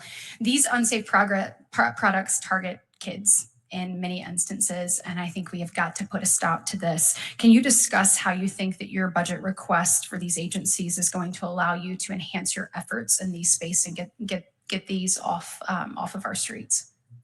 Good afternoon, Senator. Thank you for your question. As you mentioned, Director Seralta, myself, Director Cole, Administrator Cole, and our partners at the FDA are working hand in hand to identify these wholesalers and retailers that are dealing in these illicit vapes. We are, I can speak for ATF, we are very short-staffed as far as our agents go, and our agents are primarily focused on the violent crime efforts that we're making around the country. Although we are greatly appreciative of the president's proposed budget for 2027, that budget maintains current services. It doesn't allow for expansion into other areas. So we would love to have more agents to focus on this effort in particular, but it's very challenging for us to do so with the budget that we have. Absolutely, and I am out of time. I just want to associate myself with the chairman's comments with regards to the Marshal Services and the protection that we provide our judges, from our justices to our circuit court to our DJs. We need to make sure that you have the resources you need to keep them safe. Thank you. Thank you, Senator. Senator Britt, thank you. Senator Peters? Thank you, Mr. Chairman, and to our witnesses here today, thank you. Thank you to each of you for the work that you do every day, especially during National Police Week as we all gather here. So again, thank you. Director Patel, we are now more than 2 months into a war with Iran, a leading sponsor of terrorism. And we have already seen at least 3 terrorist attacks related to that war, including one at Temple, Israel in West Bloomfield, Michigan, where a Hezbollah-inspired attacker rammed a vehicle into a synagogue holding approximately 100 young children. And yet the FBI has not yet put out an intelligence bulletin about the threats to the homeland resulting from this war. Something that is, as I think you know, usually standard action in coordination with the National Counterterrorism Center and DHS, and is absolutely essential to ensuring that state, local, tribal, and territorial private sector partners are prepared for these threats that we are seeing and actual actions that we're seeing. The FBI, in coordination with NCTC and DHS, issued a joint Homeland Threat Intelligence Bulletin to state, local, tribal, territorial, and private sector partners on the threats from Iran and its proxies as a result of this war. I know we have pushed out numerous PSAs, and I believe through the ODNI, we have spoken collectively on the matter, but on the synagogue attack, the FBI directly coordinated with the synagogue 3 weeks before and provided training, which the synagogue themselves stated helped prevent the loss of. No, I agree with that. Certainly, I have a question later, but that was a good thing, absolutely. But is there a coordinated bulletin going out to all the entities that I mentioned? We have not found that bulletin. We have not seen that. That has been prior practice for the FBI. I'm wondering why this is different this time. That's my question. So what I'm saying is we've sent out, the FBI sent out PSAs to all our state and local partners, and I'll check with ODNI, but we should have sent out a coordinated, collected message out on that front. Well, if you could forward that to me, because we have not seen that. So I'd appreciate that if that's Yes, the sir. case. If you could forward that to our office, I would appreciate it. Senator Peters, is a PSA the same thing that Senator Peters is asking about? Yes. Okay. Thanks. We'll see. I'm as ranking member of Homeland Security and Government Affairs, Chairman Paul and I, working in a bipartisan way, Chairman Paul, have requested a committee briefing about these threats, about the threats related to what's happening as a result of the war in Iran. About a month and a half ago, we're still waiting to get that briefing from the FBI, and we're the Committee on Homeland Security in the U.S. Senate. Can I get a commitment from you that we will get that briefing as soon as possible? Absolutely. Good, thank you. Director Patel, for decades, the FBI, in partnership with the Cybersecurity and Infrastructure Security Agency, has played an absolutely critical role in helping both state and local election officials defend against threats to our election. The FBI briefed election officials on both physical as well as cyber threats. It's helped political parties and campaigns secure their communication systems. That has investigated foreign influence operations, and it's investigated threats against our election workers. And the work was bipartisan, it was technical, and it was trusted over those years. However, today, when we look at what the FBI is doing, it seems to be somewhat different. In January, the FBI seized more than 650 boxes of 2020 election materials from Fulton County, Georgia. In March, the FBI subpoenaed records from a 2020 election audit in Maricopa County, Arizona, an audit that itself actually reaffirmed President Biden's win. And in April, the Justice Department demanded that Wayne County, Michigan, the largest county in my state, turn over ballots from the 2024 election. So Director Patel, my question is, why should state and local election officials trust the FBI to support them in actually keeping our elections free and fair when the FBI recently appears to be more focused on supporting baseless speculation and debunked conspiracy theories about both the 2020 and the 2024 election? Well, two things, Senator. Thank you. As to the execution of legal search processes, we went to federal and state magistrates, and like we do in any case, and received ruling of probable cause to advance any investigations we're working on. As to the overall security of the election, that is of primary importance with us, which is why we at the FBI and me have installed ECCs, election county coordinators, in every single 56 field office that I have. We've also stood up a national security, election security post at headquarters for the upcoming midterm elections. And so we are continuing to keep that a priority and collect information as it comes in from overseas and also around the country.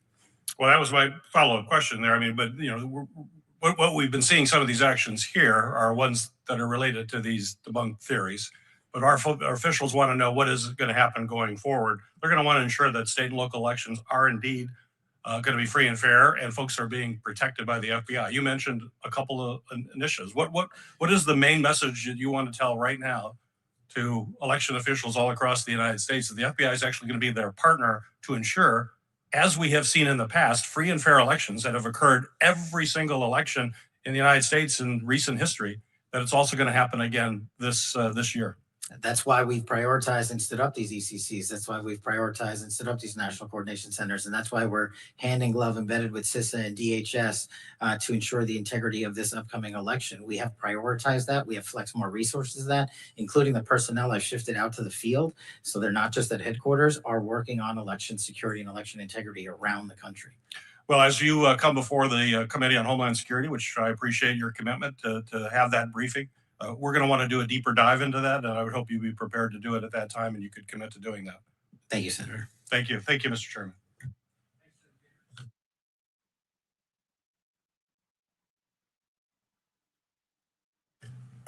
Thank you, Mr. Chairman. Thank you, directors, all of you, for your good work.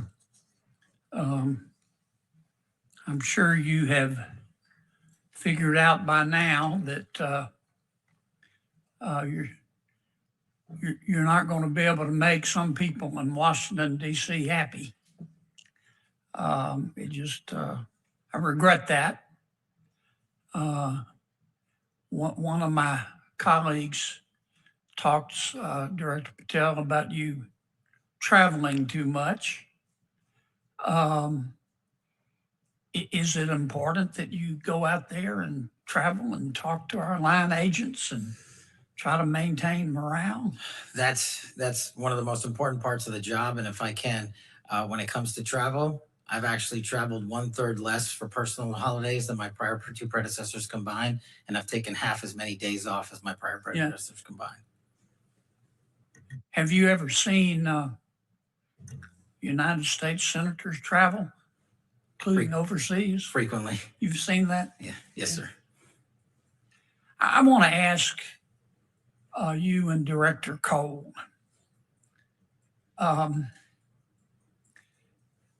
I see where the Department of Justice, presumably with your cooperation and good background work, just indicted a governor in Mexico for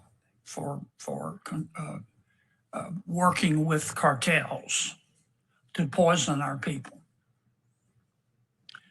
which everybody's entitled to a defense and they're innocent until proven guilty. But I saw none of that in the prior administration of trying to get serious. Tell me, I love the people in Mexico. They're just wonderful people. They're our neighbors. We buy a lot of their goods and they buy a lot of our goods. But help me understand why so many of the political leaders in Mexico cooperate so fully. Well, strike that. Tend to have very close ties with the drug cartels. Is it money? Is it power? Is it fear? And what do we do about it? I'll address it generally. The case is specifically the DEA's, Senator, but generally speaking, we've been able to retrieve 98 defendants from Mexico in the last year, which is, I think, triple the year before. So they're cooperating in ways that they haven't done before in the past. But I do see your point, and I agree that largely it's fear, Senator. These cartels have so much power, and you've seen them go down there and kidnap people, behead people, burn people. And I think it's a combination of the fear and a little bit of the corruption because of the influence they have with the amount of money they make from the narco trafficking trade, which is why we're prioritizing bringing it down. Mr. Director. Senator, it's good to see you again. Good to see you, I sir. testified during my confirmation hearing Yes, sir. regarding the arrest of Garcia Luna, who was Yes, sir. who was in charge of the federal police in Mexico. Mm-hmm. And after a career special agent, had the opportunity to work in Colombia, Afghanistan, and end my career in Mexico. There's no doubt that the narco traffickers and high-ranking government officials in Mexico have been in bed for years. Mm-hmm. But for all of a sudden, we're paying attention to it. Mm-hmm. We have a president who fully supports America first, Americans first. They are just as much responsible for the death and destruction of record amounts of Americans by cooperating, by conspiring, by helping, producing this poison to come across the border and come into our country. And Senator, I can assure you, this is just the start of about what's to come in Mexico. Good. I think it's important, and I don't want to paint with too broad of a brush, but I think it's important that we keep the pressure on. And I appreciate the good work that both of your agencies have done and that the president has done.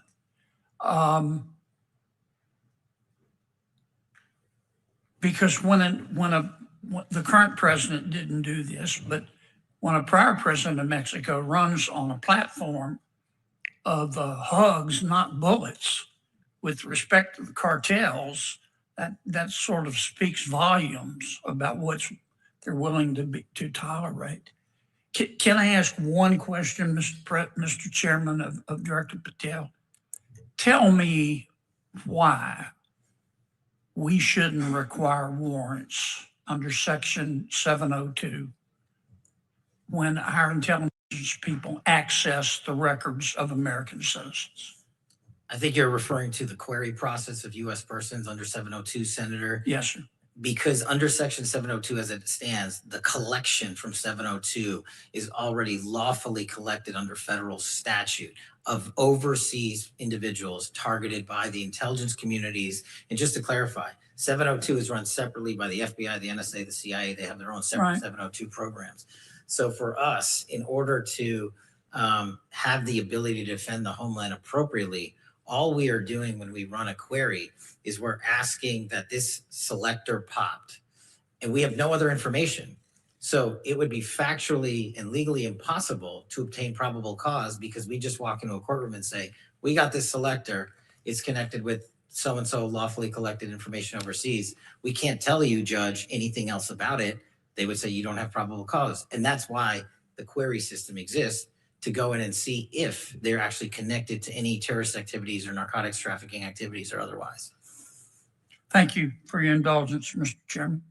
Senator Kennedy, thank you. Senator Murkowski. Thank you, Mr. Chairman. Gentlemen, thank you for being here today, your testimony. Last week, we recognized May 5th as a day to remember those who have gone murdered, missing Indigenous persons. Unfortunately, in Alaska, this is something that we use some pretty strong words like epidemic and crisis. The Urban Indian Health Institute has reports on the numbers that are out there right now, and in Alaska, we've got 229 murdered, missing Indigenous persons, 80 murdered, 149 that are on the missing list.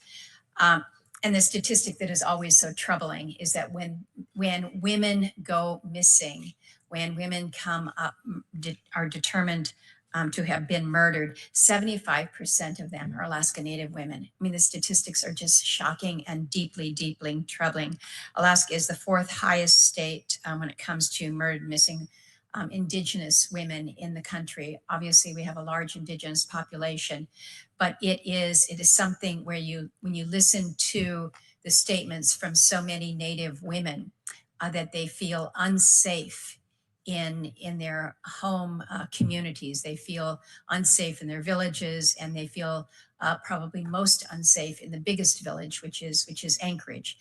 We're working on trying to make some headway here in this space, but we really need to understand where the gaps are. And we talk a lot about the data gaps. And so I'm raising this with you, Director Patel, and asking for your support and that of your team. You have great folks in Alaska, but I would suggest big landmass and a problem and statistics that just don't match up to our demographics, that we need some help. We've got good cooperation between all of our federal agencies, working with our tribal partners and with the state. But I would just ask your commitment today that if you haven't already trained a focus in this area, that you will commit to helping us in Alaska. Absolutely, Senator. That's why we launched Operation Steadfast Promise, which is the first ever of its kind year-long campaign for crimes on tribal lands across the country, to include Alaska. And I'm proud to tell you today that one of the biggest problems I was informed about over the last 14 months was communication gaps. Yep. And the FBI, for the first time ever, completed its pilot program on the Navajo Reservation down in Phoenix area with Starlink capabilities. And we are now going to be delivering to every SAC Starlink capabilities specifically and solely for communications on tribal lands to conduct and investigate tribal investigations. Well, I just might add that the communications is one thing amongst the law enforcement, but it's also communicating back to the families, Yes. the families that are so anxious. And this is where I think we have some real failures, if you will. And I'm stressing it with regards to Alaska, but it is Alaska Natives, but also American Indians, as you've pointed out there. So I appreciate your commitment on that level. I wanted to ask about your comment, Administrator Cole, when you were talking into Canada and then coming back in.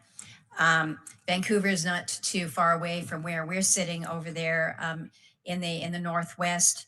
I want to just confirm that as we are focusing on intercepts at the southern border, we're not taking our eye off the ball when it comes to the northern border. And this is to you, Administrator Cole, when it comes to the drugs, but also to you, Director Patel, in terms of the terrorist threats that we may see, who may be looking to the northern border as perhaps being more porous, certainly longer in my state. So if the two of you can speak to that. Senator, from a DEA perspective, we're keeping our eye on Canada. We're going to open 2 more offices in Canada, proposed for 27. But we will continue to do outreach. We'll continue to work with the tribal and the Native Americans when it comes to educating them, providing them the resources. But number 2, the tremendous working relationship we have with the U.S. Postal Service with intercepting packages that are leaving the states going into Alaska. For example, in April, we had a targeted enforcement where we got 10 kilos of fentanyl in multiple packages that were going into Alaska and 5 kilos of methamphetamine that were leaving domestically going into Alaska as well. So this is the importance of the holistic approach, opening more offices, but keeping our eye on this cause and effect that we see from the Mexican cartels now entering into Canada. Thank you, Director. Yes, Senator. What we've done specifically on the northern border front is launch and stand up the first of its kind Homeland Security Task Force in Alaska, which allows us to take a lot of the funding and resources that we have access to and put more across the board. And what we've also focused on, at least at the FBI, is working with our Canadian partners on the production capabilities that the drug traffickers have moved up to the north of our border, and specifically fly it into Alaska and also into mainland America on tribal lands. And we've had some success there working with our Canadian partners because the drug traffickers got smart with the securitization of the southern border and moved it up there. So we're tackling that with our CEAS partners. Thank you for not taking the ball off that. I have a question for Director Serralta regarding the federal detention facility in Alaska. We do not have a federal detention facility in our state, so all federal inmates either have to be housed at a state prison, or more often they're just sent out of state. And it has at considerable cost to our U.S. Marshals to transport these federal inmates. We have asked for a feasibility study to determine whether it's now time to do that. The last time that this was reviewed was over 20 years ago at Senator Stevens' request.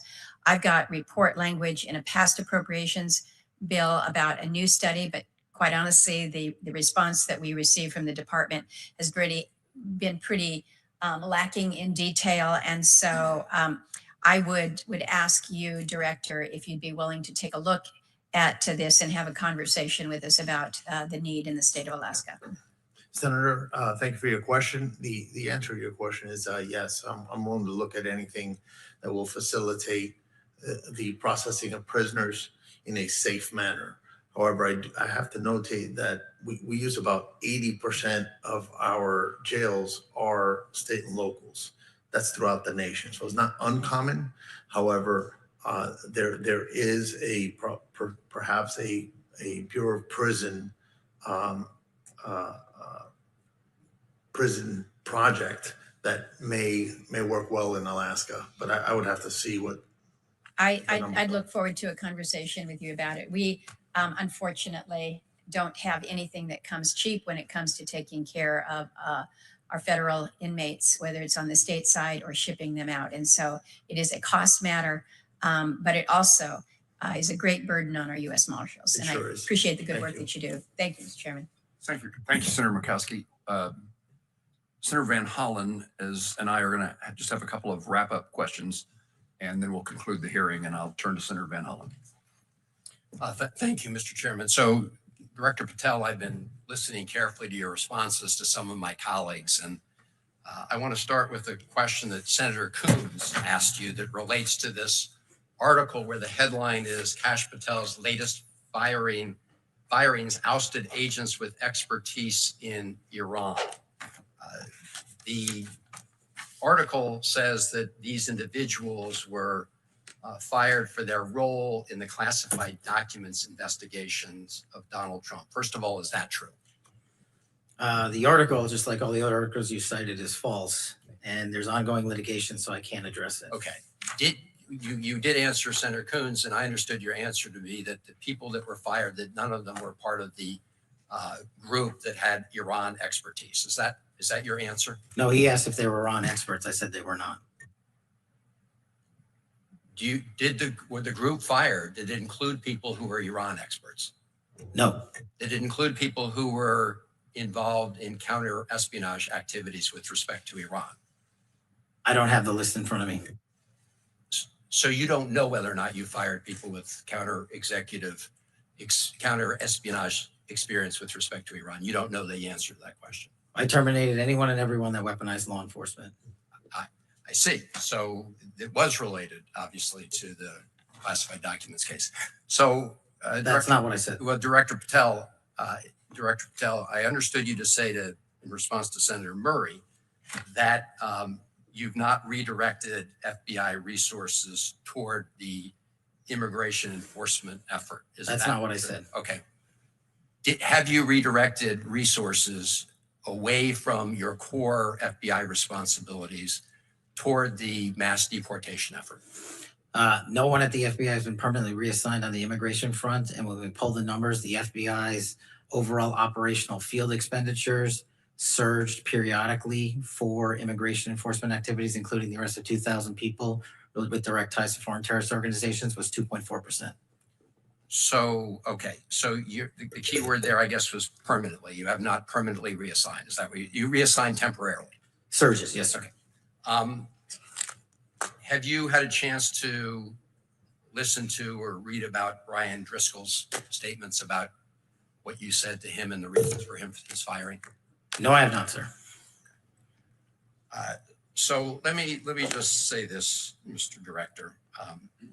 In your response to me earlier, where you had a little bit of a blow up, you made a couple provably false statements. So did you. No, Mr. Director, I was reading about and asking you to respond to allegations that are made. In fact, I was giving you an opportunity to do that, and you took that opportunity. But in the process, you made these provably false statements that I know are sort of like urban legend in right-wing media about margaritas in El Salvador, which is provably false. And so coming from the mouth of an FBI director to make provably false statements in a hearing like this is extremely troubling. And it leads me to ask whether or not the other things you've been saying are false statements. And so because that's a provably false statement. You made a couple others that are provably false. And this is from the mouth of the FBI director. The only one that made false statements is you. My final question to you, Mr. Director, is do you know that it is a crime to lie to Congress? Do you know that? That's my last question. I have not lied to Congress. I didn't ask you that. Lied to Congress is you. And I'm not testifying here, sir, and I don't lie. maybe the next time you run up a $7,000 bar tab, we can talk about it. Well, see, there you go. Lying again. You suggested In the FEC report, I'll post it right now. You suggested it was Hang public. It wasn't public money, as you know. That was for a 50-member staff party. So it was a $7,000 bar tab. Mr. Patel, I'm glad. Let me just say in closing, Mr. Chairman, two things. I'm glad that you have agreed to take the test regarding, whether you have alcohol problems. I'm glad you agreed with me to do that. You still haven't answered my final question. Do you know, Mr. Director, that it is a crime to lie to Congress? Do you know that? I do not lie to Congress. I didn't ask you that. And you're insinuating that I am. I asked you whether you know. You want to correct your time in this session where you got steamrolled by the facts so you can have a Twitter narrative. So you can go raise more money and spend more money on $7,000 bar tabs. Just let the record I'm not show, going to give Mr. it Chairman. to you. The director of the FBI apparently does not want to answer the question about whether or not it's a crime to lie to Congress. And I find that extremely troubling. I find it troubling that you lie to the American people every day. You are a disgrace, Mr. Director. Not And nearly as the big as fact you. that you can't answer that question, that concludes my questioning, Mr. Chairman, but I'm obviously very troubled. Question for the director of ATF. Director Sakata, I want to talk just a minute about NIBIN. I don't need to explain to you what NIBIN is, but it is a very useful tool in involving violent crimes and illegal firearms. While I strongly support the Second Amendment and the right of law-abiding citizens to own guns and carry guns, I also believe that the responsibility we have with law enforcement is to make certain you have the tools to target violent criminals who use firearms to terrorize communities. Your budget requests a program increase of $7.8 million to support NIBIN. I wanted to give you the opportunity for me to hear the reason for that increase and how that tool will be helpful to law enforcement officials in my home state of Kansas. Good afternoon, Senator. Thank you again for your question and your support of ATF, in particular with the crime gun intelligence services that we provide to our state and local partners. NIBIN is one of the three legs to the stool of crime gun intelligence, and probably one of the most important. Our correlation review specialists are housed in two facilities, one in Huntsville, Alabama, and one in Wichita.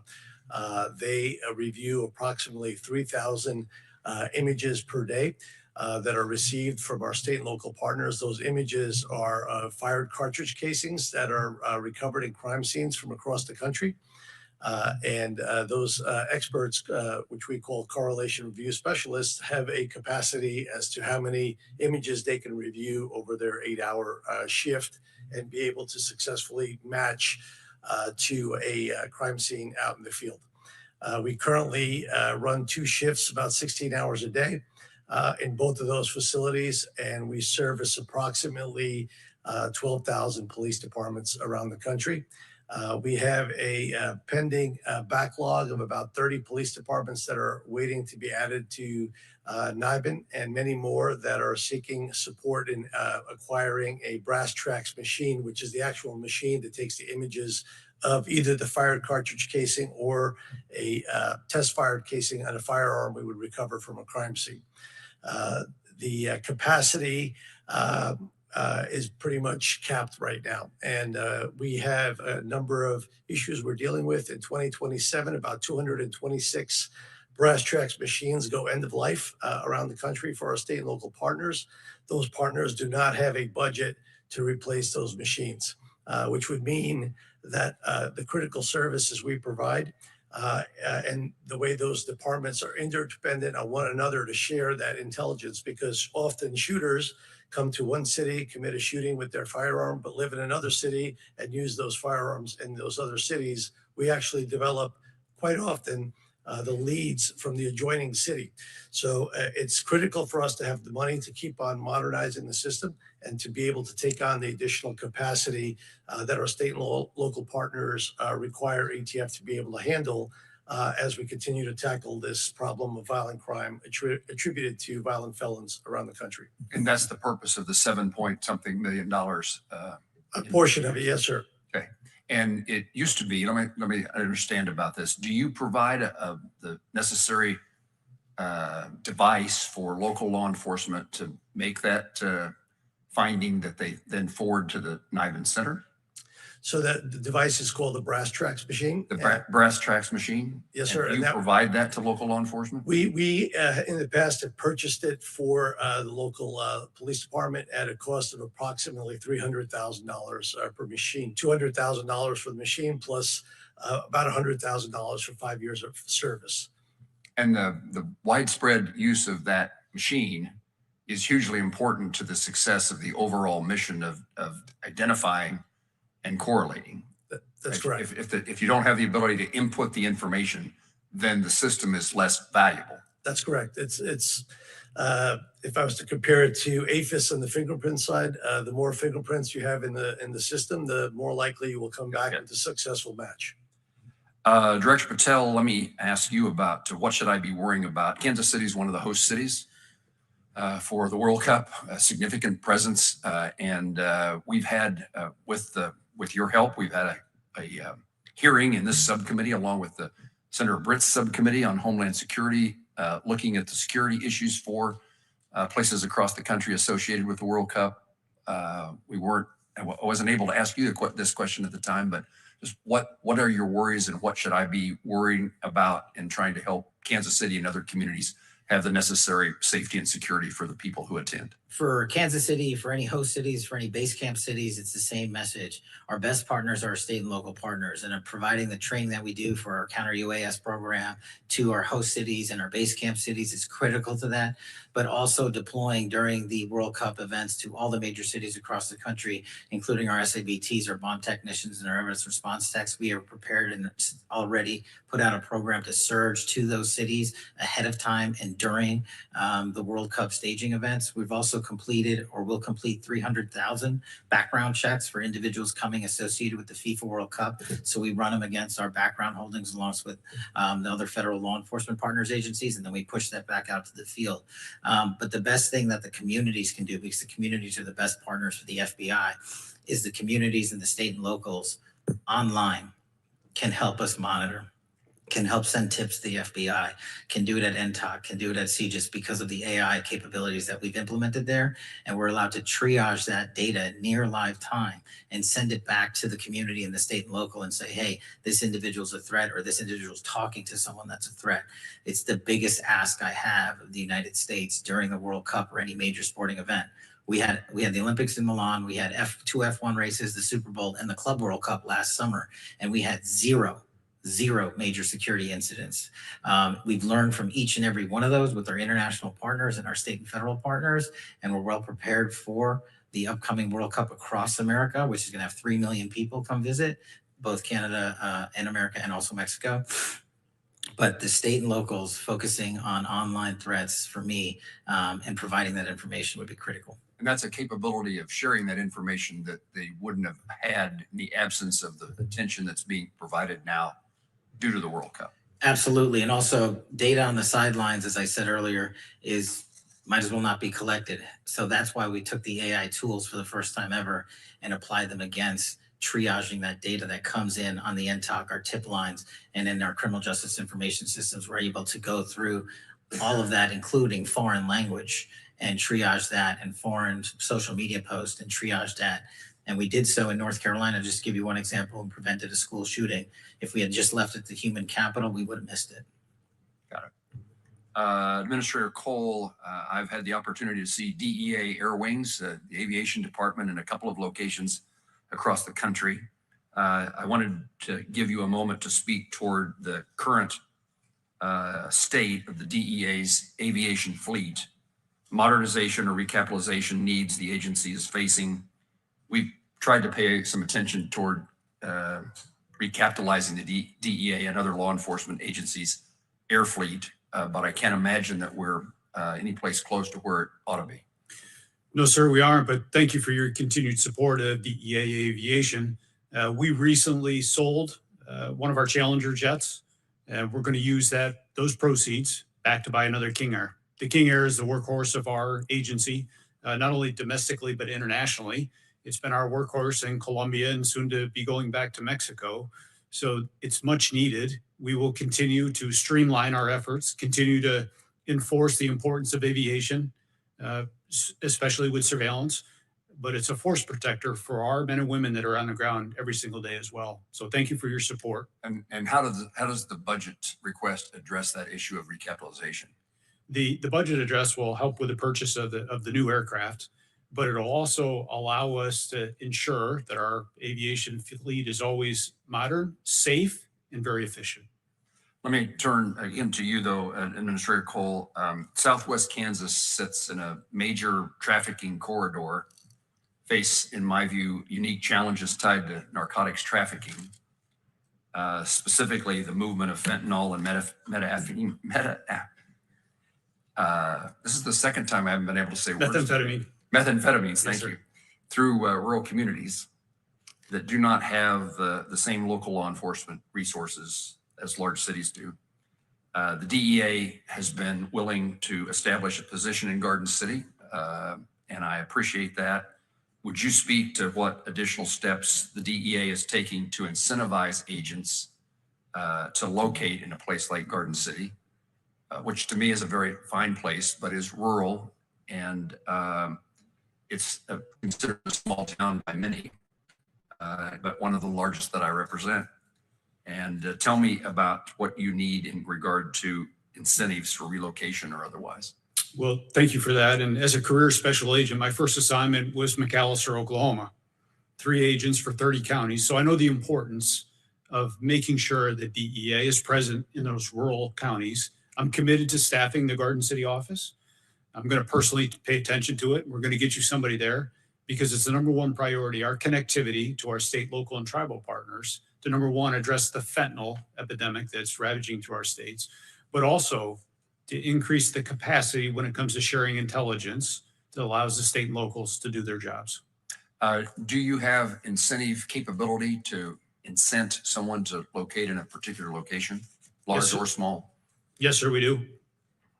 Director Patel, I want to ask you to speak about the current threat environment in regard to religious and specifically Jewish communities in the United States, the status of the October 7th task force, and what steps the FBI is taking to coordinate with local law enforcement in regard to religious institutions. So we have focused heavily on those religious motivated acts of violence. And the October 7th task force, actually, I'm glad you bring it up, was the first model on the counterterrorism front that we utilized AI on our collection.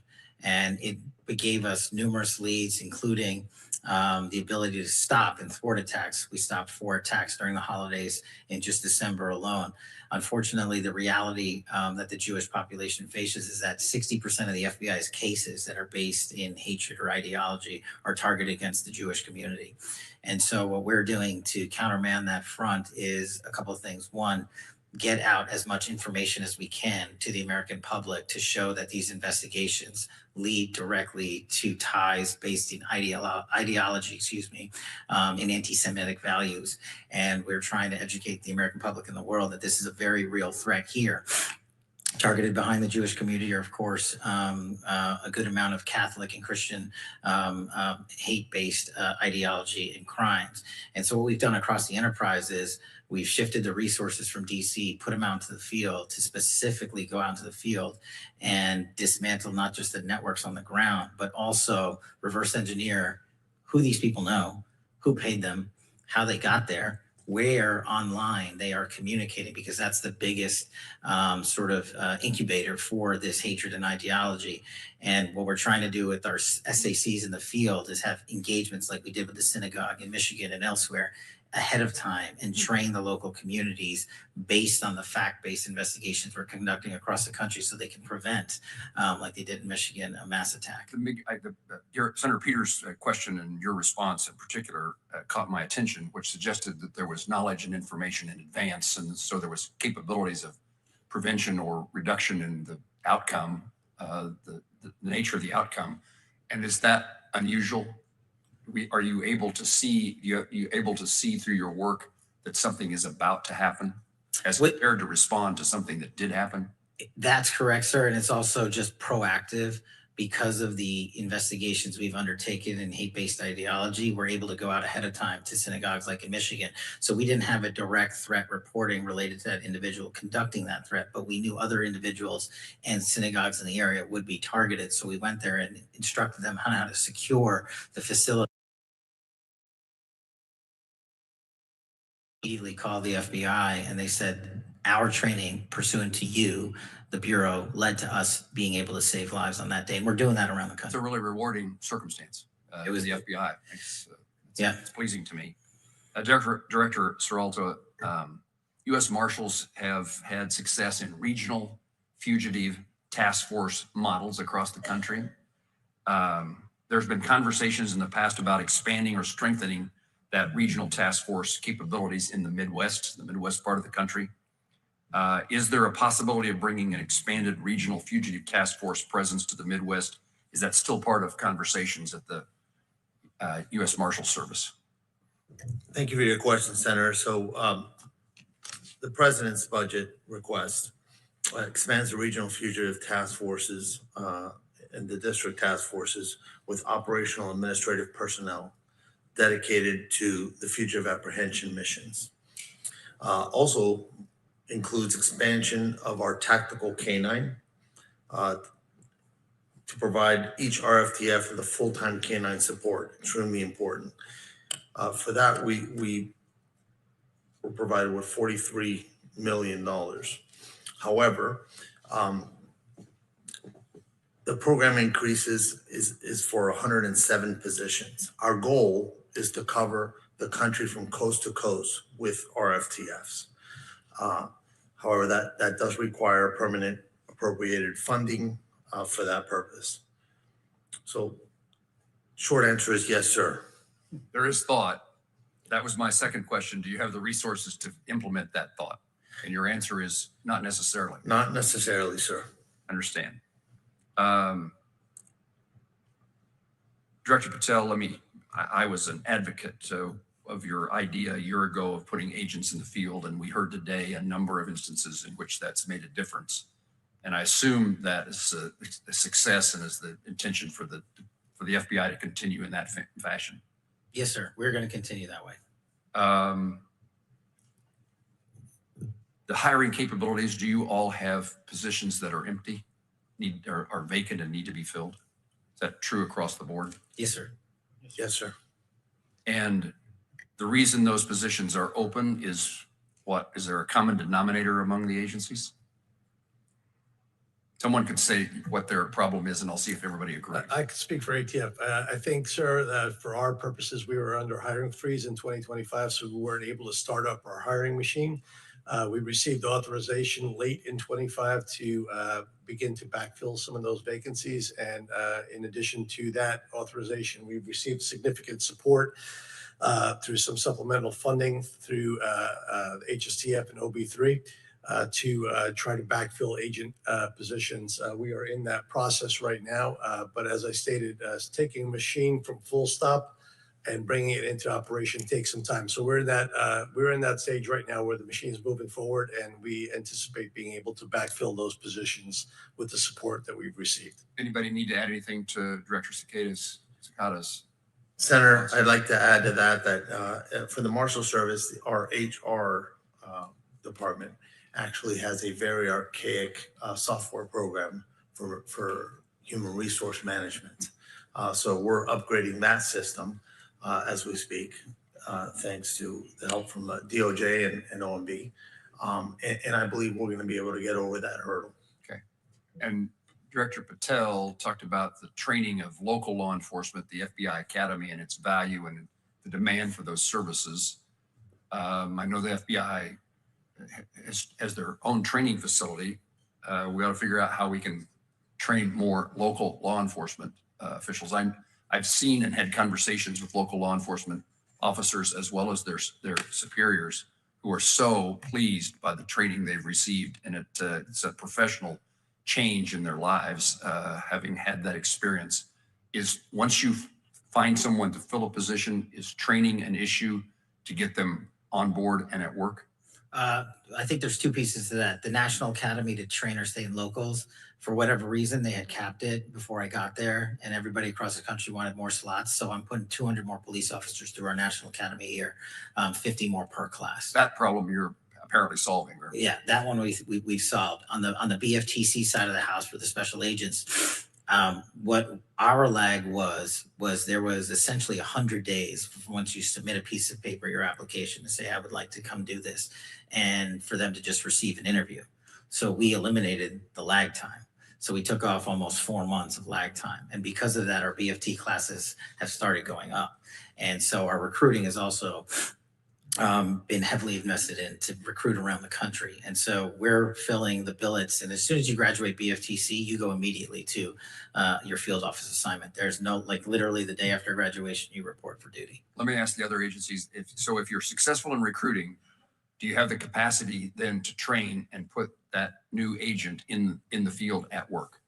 Senator, from DEA perspective, since we're back to global enforcement, we have no shortage of applicants, and we have space. We have our own academy next to the FBI Academy at Quantico. So we've been running significant classes through the academy. Okay. Yes, sir. U.S. Marshals and ATF? From the Marshal Service perspective, we use FLETC. They have accommodated an increase in classes to date, and we have a great working relationship, but would explore other methods if they're available. And the same for us, sir. We also have our agents go through FLETC, and FLETC has accommodated us by providing double the number of classes that we are normally slated for 27. Thank you. Only other comment I'd make, and then we'll close the hearing, is the Homeland Security task forces that we were accustomed to OSADEF prior to that. Now we have HSTFs. We're working, and if there's ways that we can be of help, maybe that's the way for me to say it. Homeland Security needs to make reimbursements to the various agencies. And so we're working to make sure that that happens in a timely fashion. I would guess DHS, because of a number of reasons, is administrative challenges in the last few months, maybe is slow in accomplishing that. But we recognize the money that needs to be transferred to get to the agencies to participate in the joint efforts. That makes sense. Am I missing something? Okay. Yes, sir. I'm not going to ask that question this time. If there's no further questions, senators may submit additional records for the subcommittee's official hearing record. We request the director and administrator's response within 30 days. Subcommittee stands in recess, subject to call of the chair.